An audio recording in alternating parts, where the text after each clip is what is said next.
nice season. Pella Larson's had a nice season for himself. Bam's been mostly good so far for what you expect from him, but it's just they don't have it. It's just every night we talk about the Brandon Ingrams of the world being the best players by far, and he was the best player not once but in both these games for Toronto. So anyway, hey, we'll get more into that. Hey, I don't want to get all negative because yesterday, man, there was nothing negative about being out at the University of Miami, where we caught a rain practice. Woody and I stood out in the rain. I got to tell you, the president of the university yesterday in a suit, and they were running over, kissing his ass, bringing him umbrellas and going, "Oh, Joe, Mr. President, here's an umbrella. I'll hold it for you." And I even offered it. I even did a little ass kissing on Joe. I was like, "Joe, I'll hold it for you." No, get that thing away from me, man. I don't want the players to see this. I went, man, that's a badass president. That's a badass president. So anyway, he's out there, and by the way, it's going to be fun. It's not done, but you see a lot of upside. That was kind of my message. I know everybody's got articles and different things on what they see, and I got to tell you, what I see is a lot of really young, talented guys, a really talented roster. Now, some of them have done it a little bit during the playoffs, got to make some impact plays. Some of them are just coming in, but you go, wow, this recruiting class and last year's recruiting class, they look a little different than the first couple of years that Mario was here when he first got here. And you can just see the quality. I mean, we're talking and they're not done, and they're learning. All these true freshmen are learning on the run and how to run routes and pass protection and everything else. And you watch it, man, because they're going against good players, and Wilson and Lightfoot and Blunt and all those guys on the outside are really good. And I expect one or two of those guys to have a serious breakout year as pass rushers, and maybe some other guys in there that I haven't mentioned. But they've got a couple of tackles that are just puppies now. We're talking 17, 18-year-old guys that are getting to play a lot because there's a lot of jobs open right now, and there's not a lot of experience really except for last year's guys who didn't play a lot, and the guys they brought in this class that's with them right now. But I got to tell you, man, you talk about athletic, strong, and again, they're raw. I'm not saying they're ready to go against top 10 teams or they could line up in those playoffs. It would have looked a lot different than, and I'm not comparing it to how good that offensive line. There's a good chance it's not as good at any point this year as last year's offensive line. So we should probably start with that because I don't want to get everybody all excited and start lying about this thing. But I got to tell you, they've got this Cantwell kid, and what's the other Condon kid? Wow, 6'7", 6'8", and watching them move. You know, you see guys that big, and you're going, oh, they're gonna be kind of stiff. Always felt like Markel Bell at times was a little stiff, even though he's really good. These guys, wow, for puppies. They move, and they got a little junk to them. Like, they got a little badass to them. And it was just fun to stand behind it and watch. And I think McCoy's by far their best offensive lineman and looks the part of a big-time NFL player. He's 340 pounds. But it's gonna get there. And practice 10 of spring football is not – it's learning. It is learning every day, but it just – on both sides of the ball, the speed at receiver, the quarterback. I think the quarterback play yesterday was really good, and I'm not just talking about Darian Mensah, who does look very good and looks the part, no question about it. But I thought the other quarterbacks made a lot of good plays, and so hey man, it was fun to watch. There was a lot of good stuff going on yesterday with the whole thing, and we'll get into more of it, but it's not ready. And if they had to play today, I'm not telling you it would be ready, but hey, there's a whole bunch of different levels of this. There's still all the guys will be coming back. All the injury guys will be back here in a few months, and they'll be lining up and ready to go because they've given some of those guys like Moten and some of those guys spring off, which they're not worried about them, and they know how important they are on the way back. But, man, it looks really big. It looks really fast. It's got a lot of experience, and you can see a few young guys. They're going to have a chance to be real special players. Not to mention, like I said, all those guys coming back from last year that were such a big part of this. So anyway, we'll talk more about that coming up here and some of the other positions and and everything else that took place yesterday, because it was great being out there. Really enjoyed it, and we get treated great. We're actually going to hear from Coach Heatherman coming up in the 6 o'clock hour. Had an interview with him yesterday. Talked to him. One of the great coaching jobs. Huh? How good was that for year one coming in here? How good was that from Minnesota to coaching this group and getting the most out of them to the point of he's looking at what, 2, 3, 4, 5 guys getting drafted, most likely on his defense. So it was a special group, and so we'll talk to him a little bit later on in the show here. We'll get into that. The Masters yesterday came home. By the way, the weather's been so bipolar, it's unbelievable. You go through a stage of a few miles, and this is not only early in the morning, but it's in the afternoon too, and you're probably dealing with this. Now, I can deal with that nice in the morning and the thunder showers in the afternoon. That's, hey, welcome to the summer. But this thing is crazy. You'll be driving along, it looks great, and then you can't see 20 feet in front of you. And same thing coming in. Yeah, we got some real bipolar weather right now. It's really hard to do. And it's a great teaser if you're on your way to go do something. You're going, well, I think we're going to be able to play today. And you're going, and you get there and it's pouring. You go, I guess not. That's not looking so good. Have to change our plans. So anyway, gave me a chance to go home and watch the Masters, which is one of the most entertaining, for me, TV events there is. Now, I'm not speaking for everybody, and for some of you, it's an old white guy sport, and you may not like it. I tell you what, watching guys struggle on a golf, they should all struggle. I don't want to see 22 under. I don't want to see 24 under for 4 days. I don't want to go, all right, they've got these 3 holes. They're very makeable birdie or eagle holes. No, I don't want to see that. The Masters got this thing figured out, man. And 15 yesterday, the par 5 15th. It was so entertaining. And you can get on in 2. Now, if you're not from people that know golf, there are holes at the Masters you can get on a par 5 in 2, which is always the goal, to have a chance for an eagle. But there's water, one little issue. There's water in the front, and there's water behind it if you slide it too fast, and the greens are fast. So those guys, the greatest players in the world, are having trouble keeping the ball on the putting green. And because of that, I saw one of the great meltdowns you'll ever see from Robert McIntyre yesterday. He not only put the finger up in the middle, and he wasn't flipping anybody. I wasn't said somebody said something. He literally hit it in the water, and he was flipping the hole off. Like, F you, man. And then he did some of that. Like, they're not big, especially at the Masters, where that thing, the amount of time they spend for that thing to look unbelievable. He's digging that. It looked like he had a shovel with some of those clubs.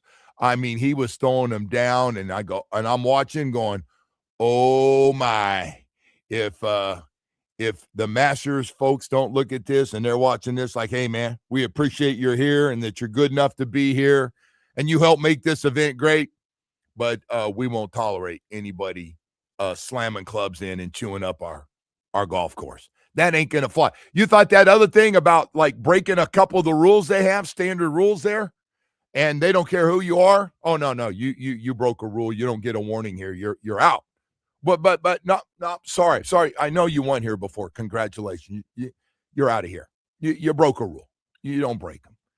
And so yesterday, that par 5, Freddie Couples, a 9.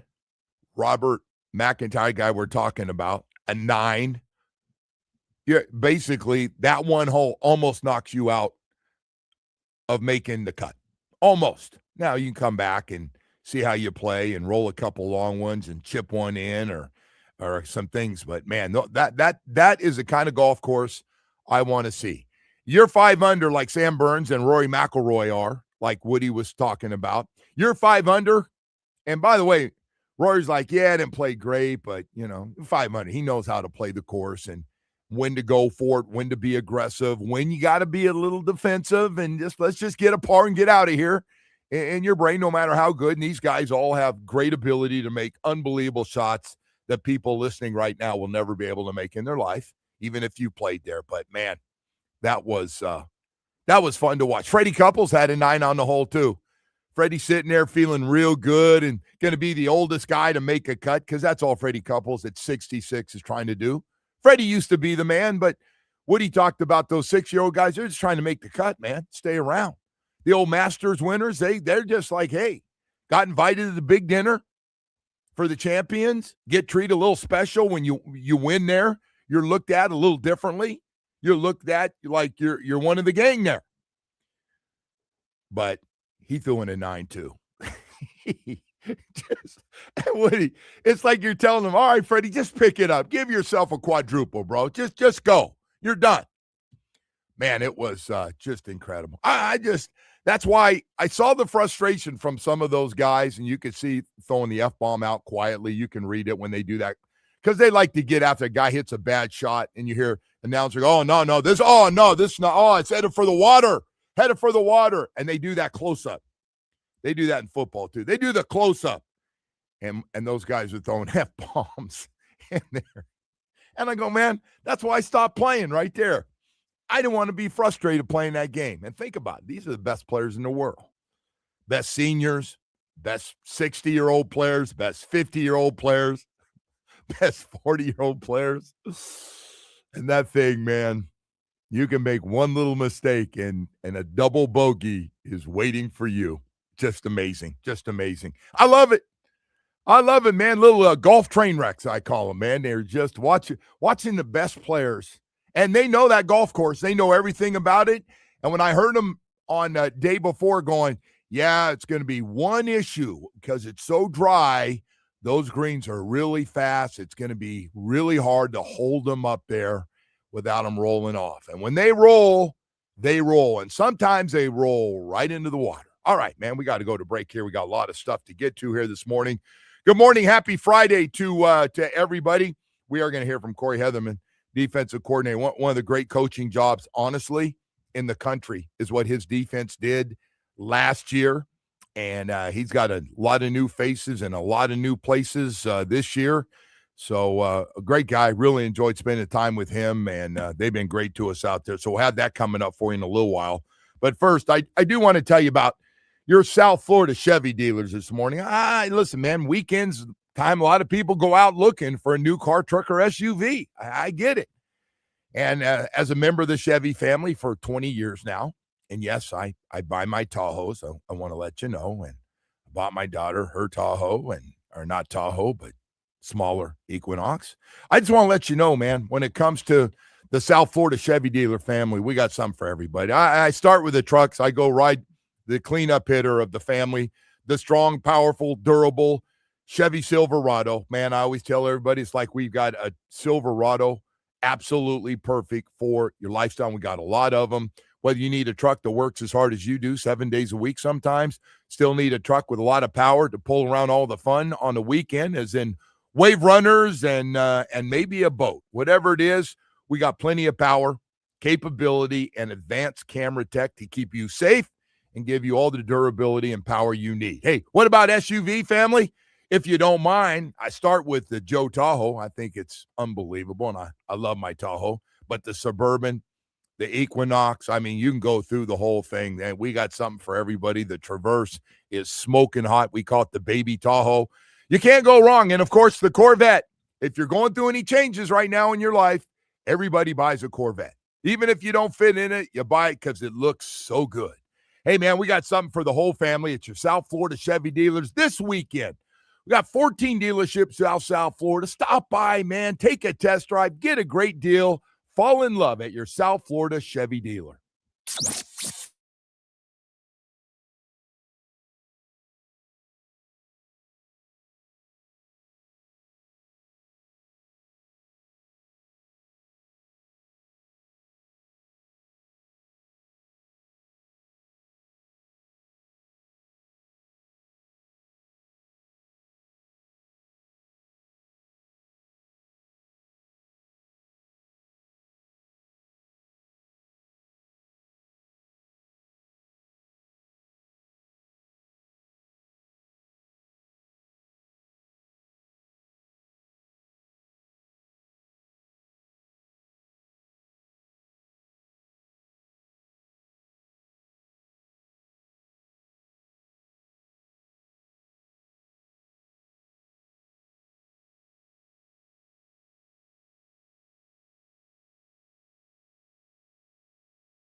Home for the best price on luxury. Now featuring the all-new Lexus.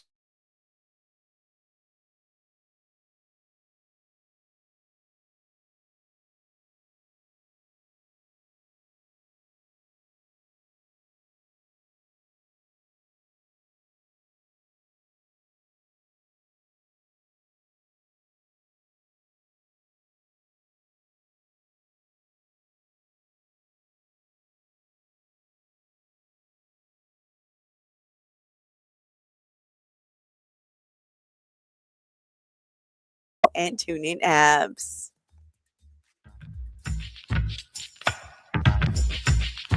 All right, welcome back, and good morning to everybody as we get set for the weekend, man. We got a lot of stuff. We got a lot of stuff going on, man. I know the UFC's in town, and a lot of people are going to be going down to that down in Miami tomorrow night as well. So we've got all kinds of we get all the events here, man. It's been great. It really has. Besides just our core of college and professional teams that we have down here and all the other events. So I know we got both NASCAR and F1 coming here as well. So it's a great time. Great time if you love sports and you have your favorites at some point, whatever your favorite might be. We're going to have it here in South Florida, and we have it now, which has been great. We did spend the day down at University of Miami yesterday, and besides doing the show, stayed around and had a practice, and they treat us great down there. So it was really, really cool. By the way, one guy I wanted to talk about here real quickly, and I do want to get to defensive coordinator Cory Heatherman here in just a second, was Luke Nickel. Yes, he's backup quarterback, a guy everybody was crazy about a year ago as a true freshman. And, hey, listen, backup quarterbacks have not played very much around here the last couple of years. The starting guys are the guys that play. That's it. It was rainy and windy. It was actually, as a coach, as we were talking to him afterwards, they're glad to see it, man, because you're not going to play in perfect conditions down here. You're just not. And yesterday the wind was blowing, and it was coming down, and they practiced outside. Amazing to see. But isn't it amazing to see? Because hadn't always been like that on certain teams down here. But anyway, Luke Nickel made some throws yesterday. Now listen, I'm not out there every day. I'm going what my eyeballs see me. He looked really good. Now, I'm not saying he's Darian Minsall, but I'm also telling you I think he's got a shot. I know we're all jacked up about him. Then we went kind of ice cold on him because more guys are coming in and more top recruits have committed to Miami to come here at the quarterback. Luke Nickel has got a shot. Big body guy, not a slender guy. A little thicker, which you want. I want a guy that's got a little durability in there. But he made some throws into the wind yesterday that were very impressive. Kept some plays alive, stepped up in the pocket. I just wanted to make sure that everybody knows the quarterback position's looking really strong if something was to happen to Darian Minsall. We got a lot of guys on that team, and in some positions, too many, they're not going to stay forever. They're just not. They're just not. Everybody wants to play. I know the money's important, but guys want to play because they understand if you ain't playing, you're probably not making as much money at some point. And they probably, if you're not playing, they don't think much of you, and you probably would be smart when you get together with your agent and your family and make that change somewhere else.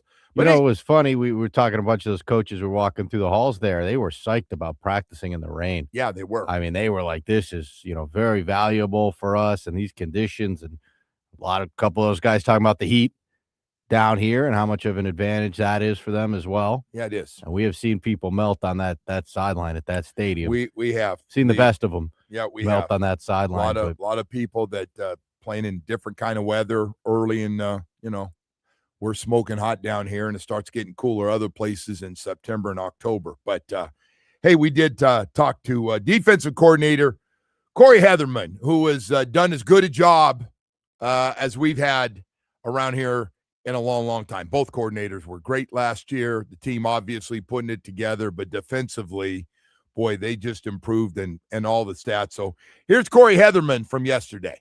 just finished your first year, Coach, and wow, what a turnaround for the defense.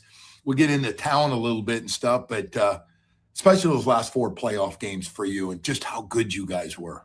Yeah, no, I thought we had a special group. I thought it was a great group of guys that really came together during the summer. And, in fall camp, you can kind of see them starting to play faster and faster, starting to communicate. But the biggest thing was just as a group, how tight they were. And I think that's what kind of took us to the next step as we took off last season, early in the year, making some big plays. And then really early on, having a chance to learn from some of those games and grow from it and build, which I really think helped us in the postseason and helped us make that run. Yeah, you got to have a lot of guys get drafted now. It looks like Ruben Bain, Akeem Mesidor. You can't go one day with the NFL not talking about the 2 pass rushers you had. And then Keontae Scott, Jacoby Thomas, both expected to be high draft picks as well. Let's talk about those guys. Any of them surprised on how good they were as this thing went on? Yeah, I think, spring football, you kind of had an idea what we had here. I think, Mesidor was a guy that really changed his body, really changed his approach. And I think, it showed up on the field. And, what he did against Notre Dame, I knew he was going to be a good player, but what he did against Notre Dame was different. I mean, he jumped out, and the way he attacked, the way he got off the football, and how fast he played was just different. And I thought those guys really complemented each other on the edges. And then, with Jacoby, it was one of those things, he went in the portal, and we saw a fit for our defense with how physical he played, with how he played downhill, played in the box. He was a very athletic kid, and he had a good feel for our defense. It was a similar defense, so it was a good fit for us. Key was a guy that had played a lot of really good football. And I think, just the way that he played, he could do different things on the slot and allowed us to play him in all situations. He could play man, he could blitz, he could play the underneath zone. He was a guy that had played a lot of college football. He had a really high IQ, really good awareness in situational football. And then the best thing about him is just how he was with the players. Like he helped grow the team together. He really brought our guys together, and you kind of saw it change a little bit when he came in. But, I just thought those guys fit really well. They worked off each other and played fast. And, even Wes was a guy that, had been a Will. We played him as Mike. We played him at Will. We did some edge stuff, just played at a really high level. And then even, David Blay up front, just how physical he was at the point of attack on early downs and how physical he played and how hard he played. I thought that just lifted the entire team up and helped pick us up. And, it's going to help develop this team as we continue to build now. So you get through that, come up one drive short of win a national championship at home. And here we are, spring football, and it starts right back over, and some new faces and new places, and guys were backups now taking a bigger role. I did talk to you a couple weeks ago, and you said we got a lot of talent. We just got to bring it out quickly. Just talk about what excited you when you saw this group get together and had a pretty good feel, plus what was coming back. Yeah, the biggest thing now is we play a lot of football players. Like last year, every game, there were guys that were substitution, they were package guys, they were depth guys. But we played 25, 26 guys a game. And then the other thing is we had a lot of guys contribute on special teams. So some guys may not have been playing on defense, but they were on kickoff. They were on punt. They were on punt block. They were on kickoff return. So there's guys that have played, and they've got valuable reps. But the big guys are the guys that, stepped up when Key went down, stepped up when Jacoby went down, or filled some reps when Wes went down, or Motoré, or, up front, Lightfoot played a lot he was a starter on third down. Blunt was basically a starter in my mind, inside and outside with all the reps he played. So there's a lot of guys that have valuable reps. And then now it's really about, developing the leadership. The leaders have left, strong. That's been kind of the message from us right now is, and, we got to develop leaders. We got to build it, and it's got to be player led. We're not on the field. We're not out there communicating and making the checks. So it's got to be a player led team. And that's what we're pushing for right now. But I'm excited about the group, and, it's all about beginner's mentality with our guys. It's all about starting from scratch. It's going back through your notes, going back, fine tooth comb and figuring out the details that you missed last year. And then for the new guys, it's starting from scratch and learning a new system, and learning a new defense, and learning a new style of structure. And I think our guys are doing a really good job so far in spring football. And I'm really excited with the guys that are stepping up and making plays. And, every day it's a new guy steps up and makes a new player, develops a little bit more. And last year, there were guys that stepped up in spring football, but in camp, it was a guy like Fitz that, you didn't really know. And all of a sudden he shows up in camp and the ball just always found him. And same thing happened in the games. He had 6 interceptions, and, different guys find those roles. And some of the guys that made exciting plays on special teams last year, you think of Pruitt, some of the things he did, that big hit he had in the punt that changed the game at A&M. Those are the guys that now are stepping up into different roles, and I'm excited for them. Damon Wilson, go right to some of your top transfer portal guys. You get maybe the top pass rusher to come here. What have you seen from him through the first couple of weeks? He's a guy that works really hard. And that's the number one thing we want. We want guys that love football. We want guys that work hard. Like every day you see, like he'll go off, he'll work off the edge, win or lose, he's out of the stacks and he's sprinting to the football. He's playing violent at the line of scrimmage. He's doing a really good job of knocking the line of scrimmage back. You can see his technique and his fundamentals are continuing to improve. And it's a little bit different. We teach things a little bit different, how we do it. And, JT and D-Lou do a really good job with those guys up front. And, some of it's he's playing inside, he's playing outside. We're doing some different things on third down, doing some different things on first, second down. And I'm really excited for him. He's getting better and better. Obviously, he's a guy that has a lot of really valuable reps. Yeah. And I think, he's playing faster and faster in practice. He's getting a little bit more confidence, but just how hard he plays. And that's where, like last year when you watched, Bain was the guy that in practice, you would think he was just trying to make the team. The way he ran to the football, how physical he was. And that's really the same thing right now. Like he gets out of the stacks, he's bursting to the football, he's working on his finish. We're excited to continue to work with him. Blunt and Lightfoot, backups last year, but played a lot of football on different packages, as you were talking about. It's kind of their time. People are counting on like, hey, we're going to be like last year and get close to it. Those guys are going to have to be big and bigger roles with your defense. Yeah, absolutely. And those are guys that, they had really big roles last year. Like Blunt, I don't starts. I looked at him as a starter all year. Lightfoot, same thing. He was a situational starter all year. I mean, some of those plays he made down the playoff run, the way he affected the game, the Ohio State game, even the way he set the tone early in the national championship, coming clean off the edge and blowing up the back. Those are guys that, now it's continue to develop their game, now continue to become a 3-down player, continue to play a little bit more physical. I think, the strength conditioning staff does a really good job with those guys in the weight room. Our sports nutritionists and our sports science program do a really good job of developing those guys. And I think this year they'll be bigger, they'll be faster, and they'll be a little bit more developed. And I'm excited about what they're going to do next year. And it's going to be, right now, the thing I love about that room is the competition. Yeah. And that's the one thing, like across the board at the position groups right now, there's a lot of competition. And on defense, it's not necessarily we're going the ones here. We're going, hey, we're rolling different guys out there. You might be playing with a freshman, you might be playing with a senior, you might be playing, the guy that was all SEC and there's a lot of different guys. They're learning to play together. They're learning to compete. I'm excited about the groups and the competition that we have in those rooms. You look at the freshman class, and you got some great freshman class and some more on the way here. How important is it to develop these guys out of spring football that you can count on them and get them in the rotation? Yeah, what we believe in, our standard is everyone is ready to play. And like with the way we practice, we 2-spot.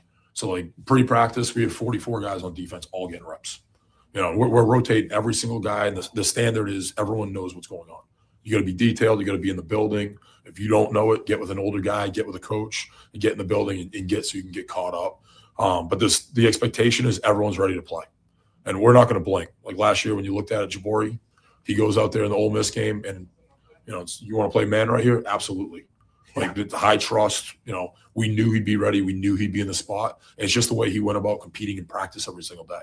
And the way that, our offense is designed and how competitive it is in practice going against our offensive line, our backs, our quarterbacks, and our receivers, that's where like our guys compete, whether they're on the scout team getting the good looks, they're on the, with the 1s and 2s or 3s. And I don't really look at it as a depth chart. It's just everyone's always going to be ready to play. It's always next man up. So we're developing our players. And, whether you jump in, like, we've had 2 years in a row in this defense, we've had an All-American as a true freshman. We've had guys come in both years at all 3 levels, really, come in and have a big influence on the game, whether it was on special teams in a package or as a guy stepping into a starting position.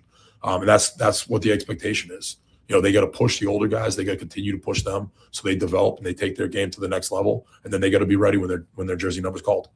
I love your secondary. I know you lost a couple of guys we just talked about, but boy, look at the corners. I feel a lot better about corner position. How about for you as you look at some of the guys you've added, plus the experience coming back? Yeah, I think that room will be deeper. I'm excited about the guys returning. I think they'll continue to build and get stronger in the weight room, continue to play more physical. But I think it's a good group, and I think the biggest thing is like we're going to be a smarter group this year. Now they got more experience. They'll have a little bit more situational awareness.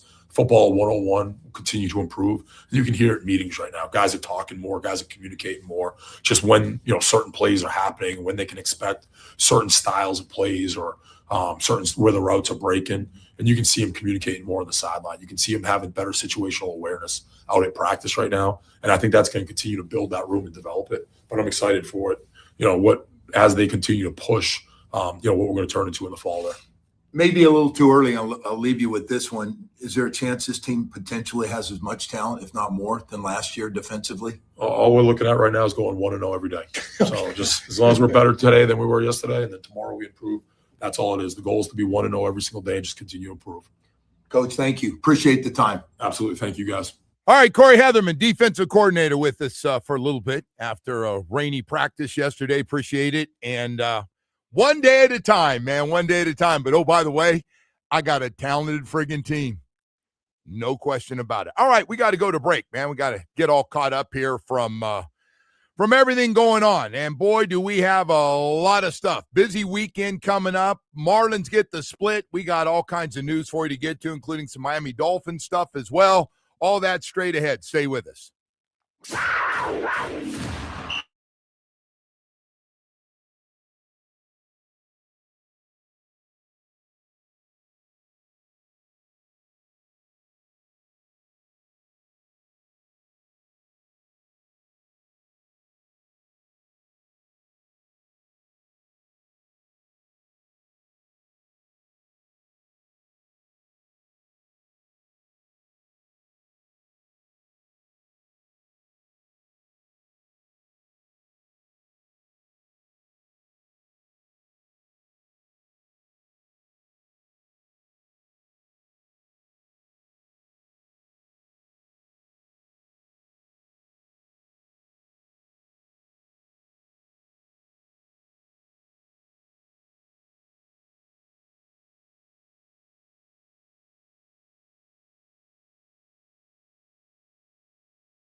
Billy live at Stage 954 April.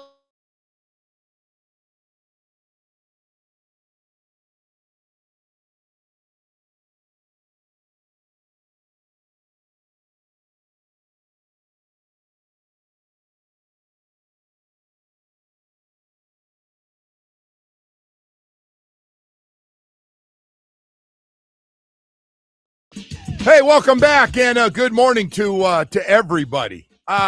There is an event that I think a lot of people watch is the Masters. It's, again, if you like golf at all, even without Tiger or Phil Mickelson, both out of the tournament, it's just you feel like you know the holes, and through the years, just speaking for myself, and then you get all these guys and come together, who plays well and who makes big mistakes.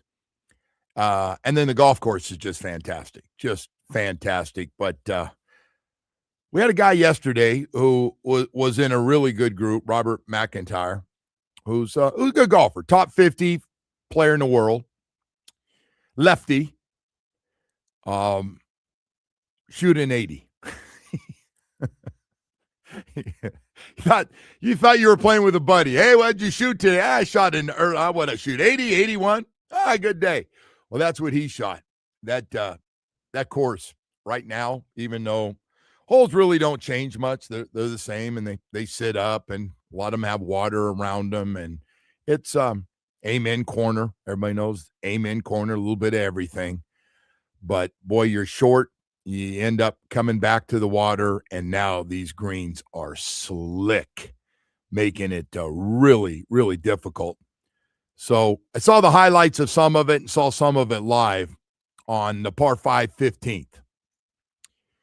And apparently Freddie Couples had already said, well, Freddie Couples had a 9 earlier today, had a quadruple bogey, which just about kills you. Talk about trying to make that up on a difficult golf course is tough.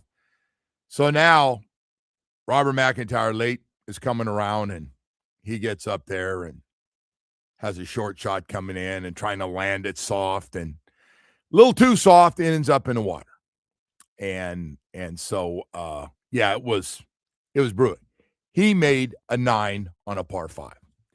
And it's just kind of refreshing to see is what I'm getting to see guys, the best golfers in the world, whether they're in their 60s and were former great players and playing on the senior tour and allowed to play in this because they've won it.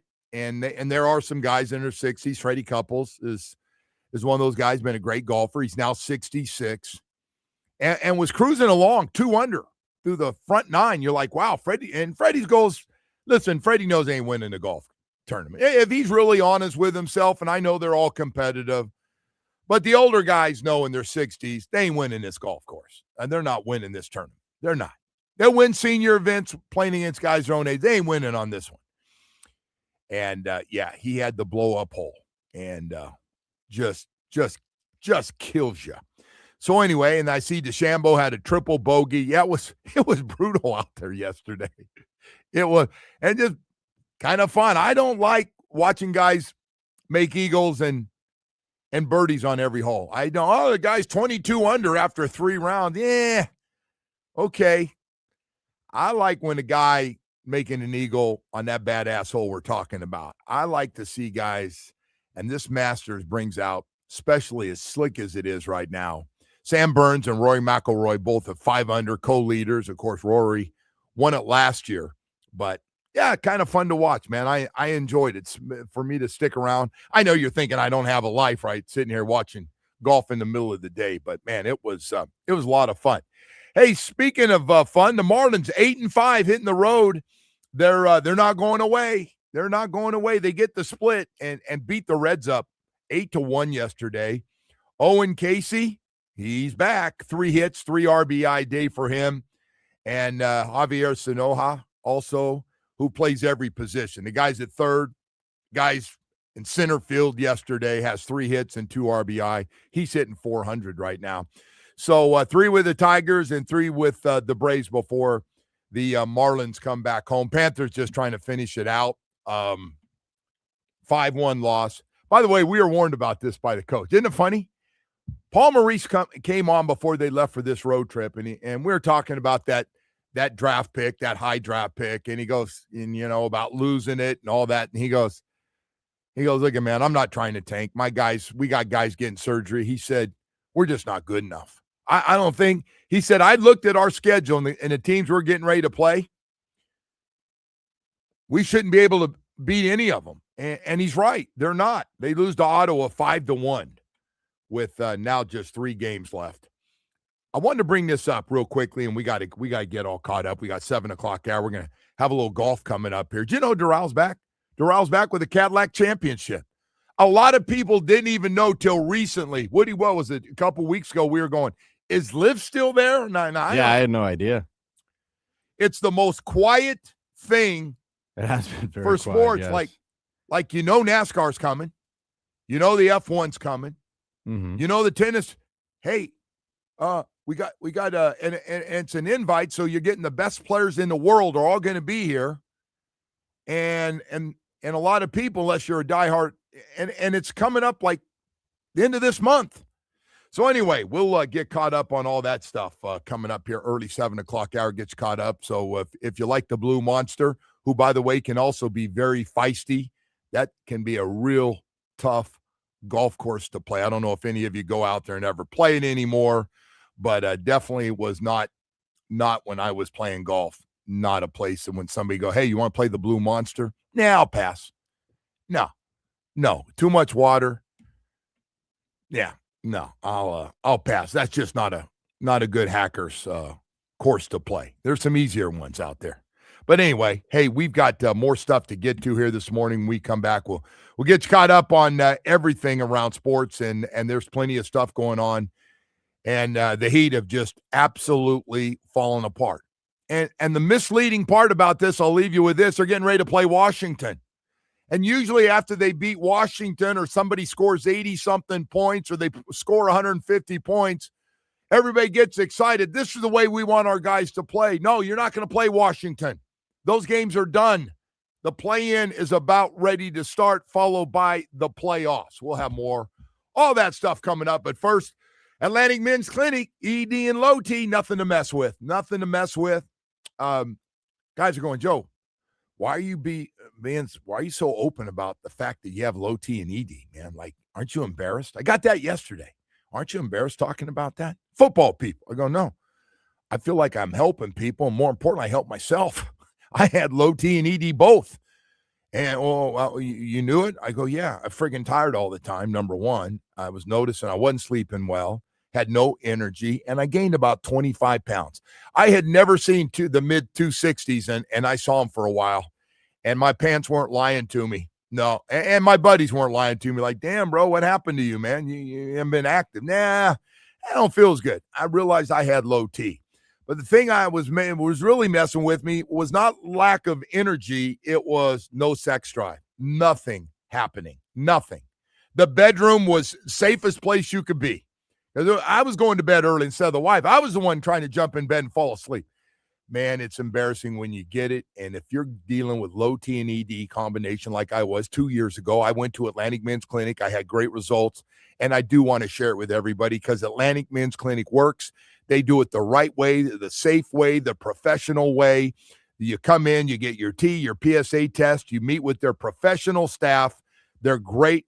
They'll answer all your questions, anything you're going through. Don't go in there lying like you don't know why you're there. But, hey, they'll put you on a program right away, and you'll notice a difference real fast. I get that. Number one question, Joe, how quickly? It kicks in real quickly. Man, it works. I know how much better I feel even when I'm going long days, and I know you will too. Set up that first appointment. There's 7 locations in South Florida. It is Atlantic Men's Clinic Friday, and I will be going to Plantation this morning, and they got a brand new location in Hollywood. Call them, set up that first appointment. It's the most important one. Tell them I said to stop by, set it up, meet with those people. You're going to get great results, and I know you're going to be happy you did. 877-455-7300, man. AtlanticMen'sClinic.com. Check them out. It works.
at Darrell Hyundai, DarrellHyundai.com. Starting with the Heat, who fell to the Raptors again by a final of 128-114. Miami will play the back end of their back-to-back tonight in Washington. Tip-off is at 7. The game can be heard on 104.3 FM. Over to the Panthers, who lost to Ottawa 5-1. The Cats are now headed to Toronto to play the Leafs tomorrow night.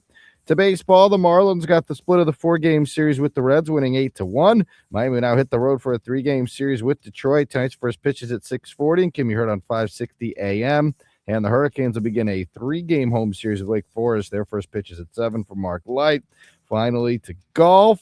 After the first round of the Masters, Rory McIlroy and Sam Burns are tied atop the leaderboard at 5 under, Joe.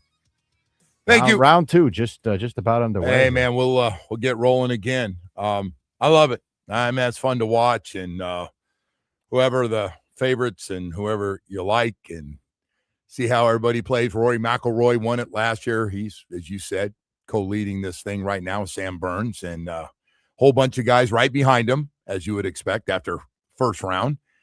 And then there's some guys that just blew up on a couple holes, man. They look like some 12 handicappers out there. Oh, it's hilarious. All right, hey, man, Heat. They're just bad. I mean, score 100. It's over. Just let it go. They shot the ball real. I'm not going to let it go. I mean, we got Washington's beatable. They they shoot 56% from the field, and by the way, you're down at 1 point, 26, 27 points. You cut it all the way back, and you're getting all excited. You go, wait a second, why are we getting excited? This thing, and ends up being they get pounded at the end of the game again. So I mean, it's hard to make that up and keep those runs going. And they had a nice one to get kind of back in it, but couldn't hold it. So, and then the one team that's not trying to win, they're going to play Washington tonight. Then coming back home for game Sunday against Atlanta. And here's what it looks like right now. The Heat in the 10th position, and if this holds, they'll have to go on the road, I believe, play the 9 seed, right? And the 9 seed is going to be one of 3 teams. It's going to be Magic, the Hornets, or the 76ers. And the Heat have lost 10 of 13 games, and honestly, in a lot of those losses, they have been blown out. A combination of everything, but they've been blown out. I mean, I don't know how long we're going to go on we got a bunch of young guys we really like. Look at, man, I'm coming over to the other side here. Enough, man. We have a few guys that have had good seasons overall. Jaime Jaquez had a nice bounce back, and he'll be probably a finalist for top guy coming off, 6-man award, coming off the bench. Pelle Larsson, former second round pick, has been really good, plays hard. No problems with them. We got some of those guys where you didn't really have high expectations. They've been really good, solid players. Andrew Wiggins, Woody, I think overall has had pretty good season. That's what Andrew Wiggins does, is what he's doing. I don't know how you feel about Davion Mitchell, but, he's fine. He's okay. That's what we have. Fine, okay guys. And then we just have some guys, and in Tyler Hero's case, you play 31 games. Well, what are you going to say? We're sitting here ready to finish the season, and Tyler Hero's played 31 games. Now, he didn't get hurt on purpose. He didn't get the 19 injuries that he's had on purpose. I understand that. Norm Powell, boy, what a tease that was to start the year. Norm Powell, all-star Norm Powell, and then it's injury. What is it, groin, personal? I mean, he's done a combination. I don't know. Is it because he doesn't have a contract after this? But goodbye. Take care. Go find a new homes. Go score 21 points a game when you play somewhere else. Because he's played 56 games. Kind of on the same topic. I understand these guys crying on ESPN about that max games or minimum games you got to play to win one of those awards. And it's like, I didn't listen to that show. Were they whining for it? Yeah. Or how outrageous is it that they have to play 65 games? It's like, come on, man. That league, God, do they have so many problems. And it's amazing that their numbers continue to go up. Well, they got a whole bunch of things going for them. First of all, they got great TV contracts with stupid money. They're splitting with the owners, and everybody's getting rich on this everyone's thing. Giving up stupid money now for these TV deals. And second of all, The second problem we have is, and I see why the NBA guys vote, oh, we love our commissioner. You should love him.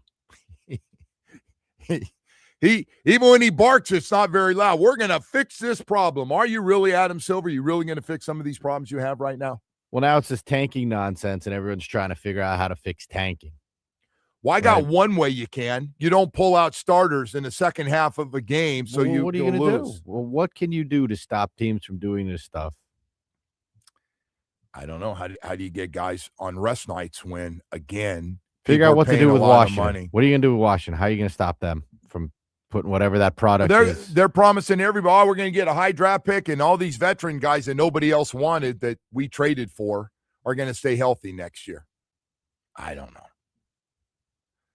League, and by the way, the players, man, it's incredible. I agree with you. I think a lot of people are turned off by the NBA right now. I just think things. Yeah, except the numbers keep going up. Every time I read you those viewership numbers, they keep going up, and these TV deals keep getting worse and worse to screw the fans.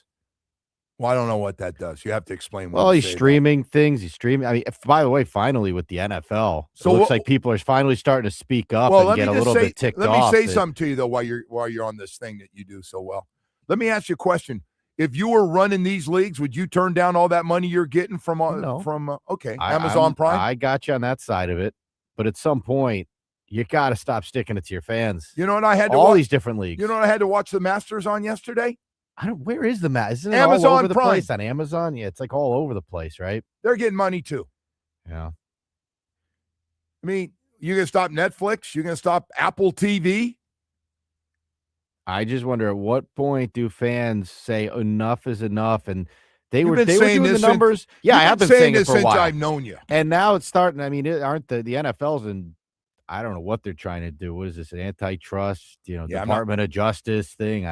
Who knows, well, man. They're not happy halfway through this contract. There was it's all BS, man. There's a clause in there to redo contracts. And I know we're all going to keep paying, and it is what it is, right? But like, at what point do fans just say, like, God, enough is enough? These games used to all be free. Not now. You could stick the little rabbit ear antennas on your TV and you watch NFL on Sundays.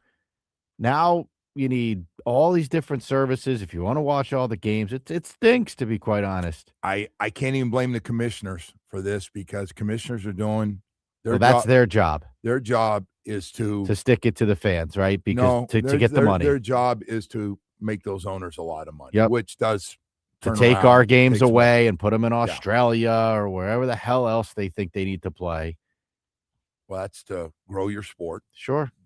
Get more people, more eyeballs, more people buying product, more people. I understand why they're doing it. Games sell out in 2.2 seconds overseas. They love to pop that one up every time they go on sale. They're gone. By the way, a lot of Americans. Man. It's frustrating. Every time you go to watch something, I'm trying to watch them the other day. I got to subscribe to ESPN Unlimited, some new bogus service that they have. For what? What'd you get with it? That was the wrestling thing we were trying to watch, the whatever that thing was. But you got to subscribe to ESPN. Have you heard of this thing, ESPN Unlimited? No. Yeah. It's on top of ESPN, whatever, the ESPN Plus. and imagine, like, it's sad for someone like your dad or my dad who has trouble figuring these things out. Like, it's hard for people. That's right. He's got tough. He's got my sister, and she's taking care of everything. She's got all the packages that he likes now for I mean, how difficult is it to watch baseball now? Games are all over the place. Well, people ask me about the Marlins one, and I'm still not sure. So I just you say Marlins into the remote, and you're lucky enough to be subscribed to everything, so you're good. Well, whatever it is, I think doesn't everybody get that if you just go Marlins, or is that because of talking into the remote? Xfinity? I don't know. You're going to take a shot at me too? No, I'm glad you're able to figure it out. Well, I can do that. If that wasn't going to work, I was going to have to make some phone calls. All right. We've got more stuff to get to here this morning. Hopefully these whoever's suing them or Department of Justice or whatever, hopefully they the guy that's behind it's got a lot of money. That would be the owner of Fox.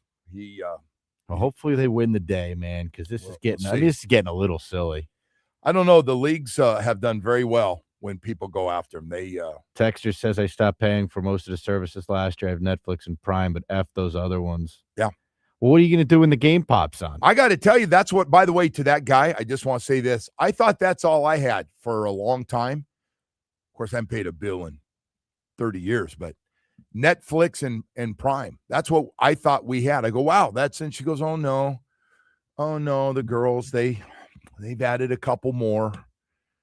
So I got it. Yeah, come to find out, I got everything, man. I got Apple TV. I go, oh, we don't have Apple TV. She goes, oh no, you got to watch the soccer. You have Apple TV? I did. I've been watching that. Right? You're right. What So, else was something else was on Apple the other day too? Some other sports thing. Oh, they got F1 now, don't they? I don't know. I think they do. I think they have F1. I'm not going around looking for F1, just to be honest with you. That's not. I understand it's not your favorite sport. I know. It's not. I mean, it's great sport. I just doesn't do it for me. I understand. That's all right. I always say, man, we got sport for everybody out there. I know you got a love affair with it. So I do fine. like F1. All right. Hey, listen, man, we got more stuff to get to. We got special guests coming on a sport I do like watching. Dave Mack, Executive Director of the Cadillac Championship. I should say Vice President, Executive Director of the Cadillac Championship. Going to join us. He's got some news. Like, we got a golf tournament coming up here. Damn, Dave, I didn't even know. I didn't know till when we figured out last week, Woody, or the week before, we were like, there's a golf tournament coming, and go, I don't think so, Joe. It's got to be. You thought it was like, it's got to be months away. I go, no, I think it's right around the corner. Anyway, Mac's going to get us all caught up on it here coming up. I've known him a long, long time. Good dude. Good man. All right, right now, I want to talk to you about Baptist Health South Florida because, we have all these sporting events, and a lot of the sporting events and teams want the best doctors. They do. They want great team doctors that can take and see all these injuries, and then they want specialists, the really good ones, and we got an all-star lineup. That's what Baptist Health South Florida Sports Medicine Program has done. It's one of the best in the country, and it is because of great facilities and the doctors. You put that together, and you got to have doctors for everything: knee and shoulder and foot and ankle, hand specialists, back specialists, hip and knee replacement, Achilles. They've seen it all. Every injury you've had, because you're like me, you're still way too competitive, and it happens. Once or twice a year, you're injured, and hopefully it's not a surgery, but it can be, and if it is, sure is nice to have Baptist Health South Florida. So good at what they do, taking care of Inter Miami, the Heat, the Panthers, and Miami Dolphins. A lot of our sporting events here in town with 3 great facilities: Doctors Hospital in Coral Gables, Hard Rock Stadium next to the Dolphins training facility, and also 595 and Pine Island in Plantation. Just great doctors across the board with one goal. It's about getting you healthy. Visit baptisthealth.net/ortho today. WQAM broadcasting live from the Ed Moore Sawgrass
all. Enjoy new exciting.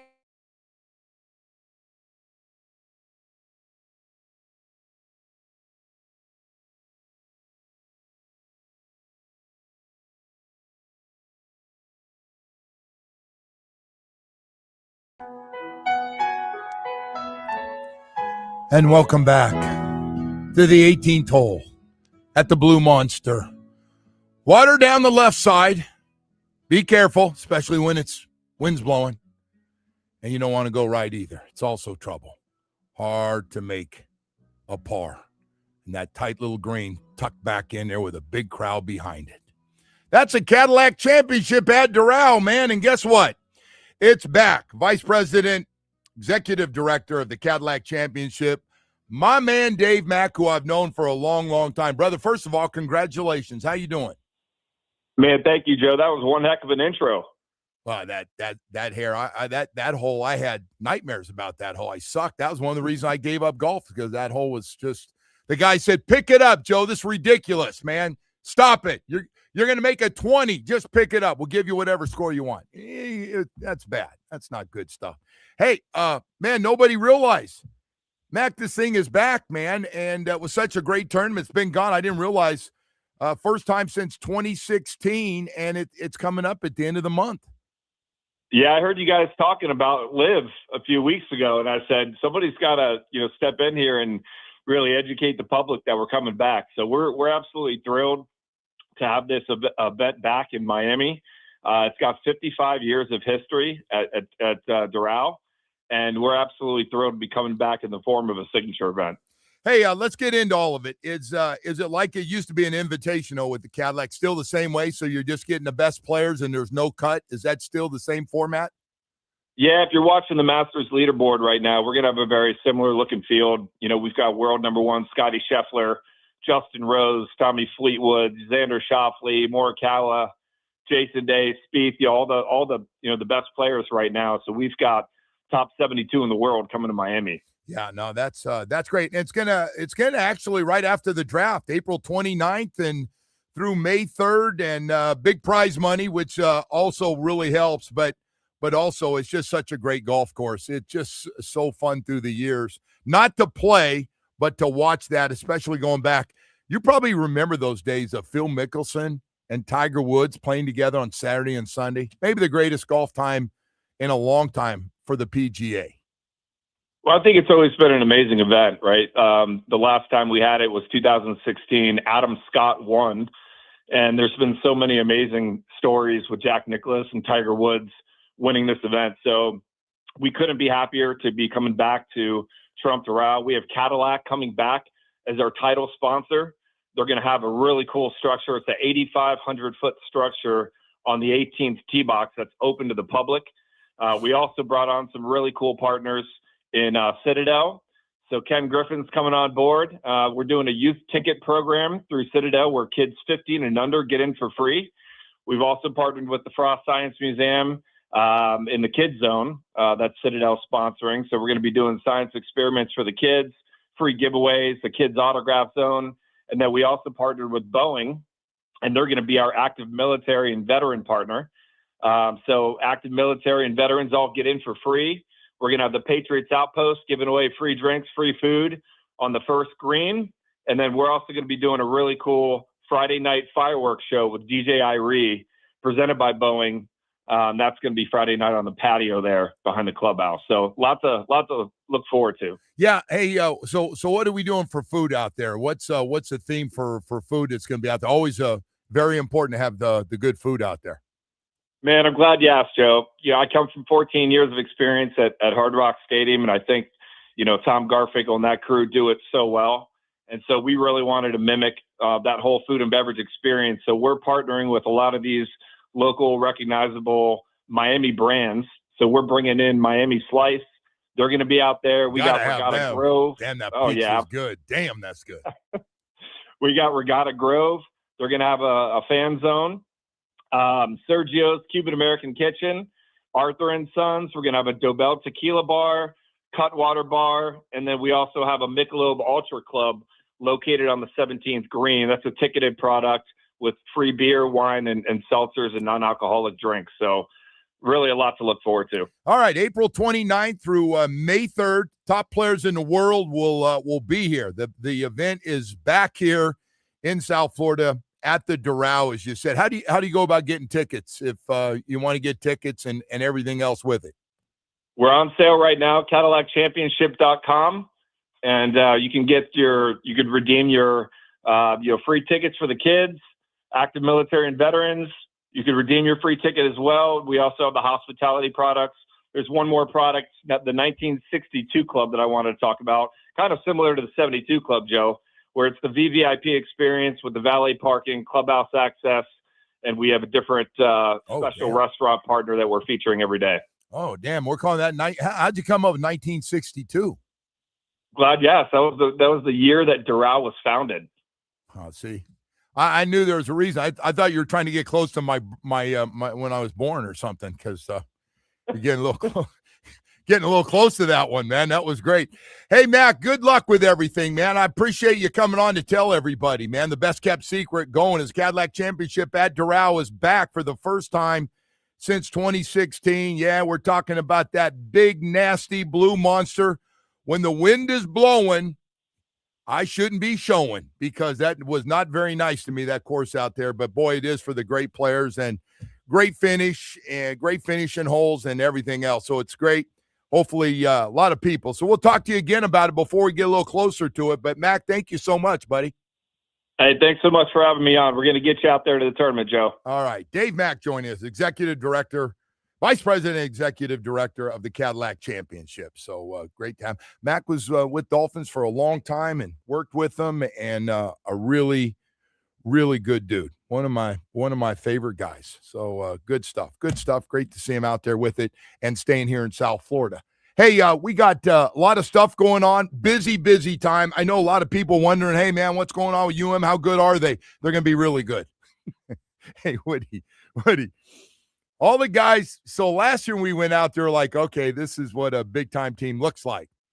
And so now we saw it, almost win a national championship. So this year, hey, a lot of the great players are gone now. First-round picks are hard to replace. They are. And I'm not saying they got a right tackle as good as Maui Noah. I'm not saying the offensive line is going to be as good. As a matter of fact, it's probably not, if we're to be very honest, to think that offensive line that was dominating people in the fourth quarter of those playoff games, like literally running like we're going to run the ball down the field the way they did. But I think the passing game is going to be a lot better. I think they got more weapons. They're not getting away from the run, but you got a lot of young guys with major upside on the offensive line and on the team overall. They are loaded a wide receiver from 1 to 8. And then on top of that, Malachi, of course, about, and some other guys as well, some transfers. They're really counting on Moore to have a breakthrough season as well. 6'4", freakish talent.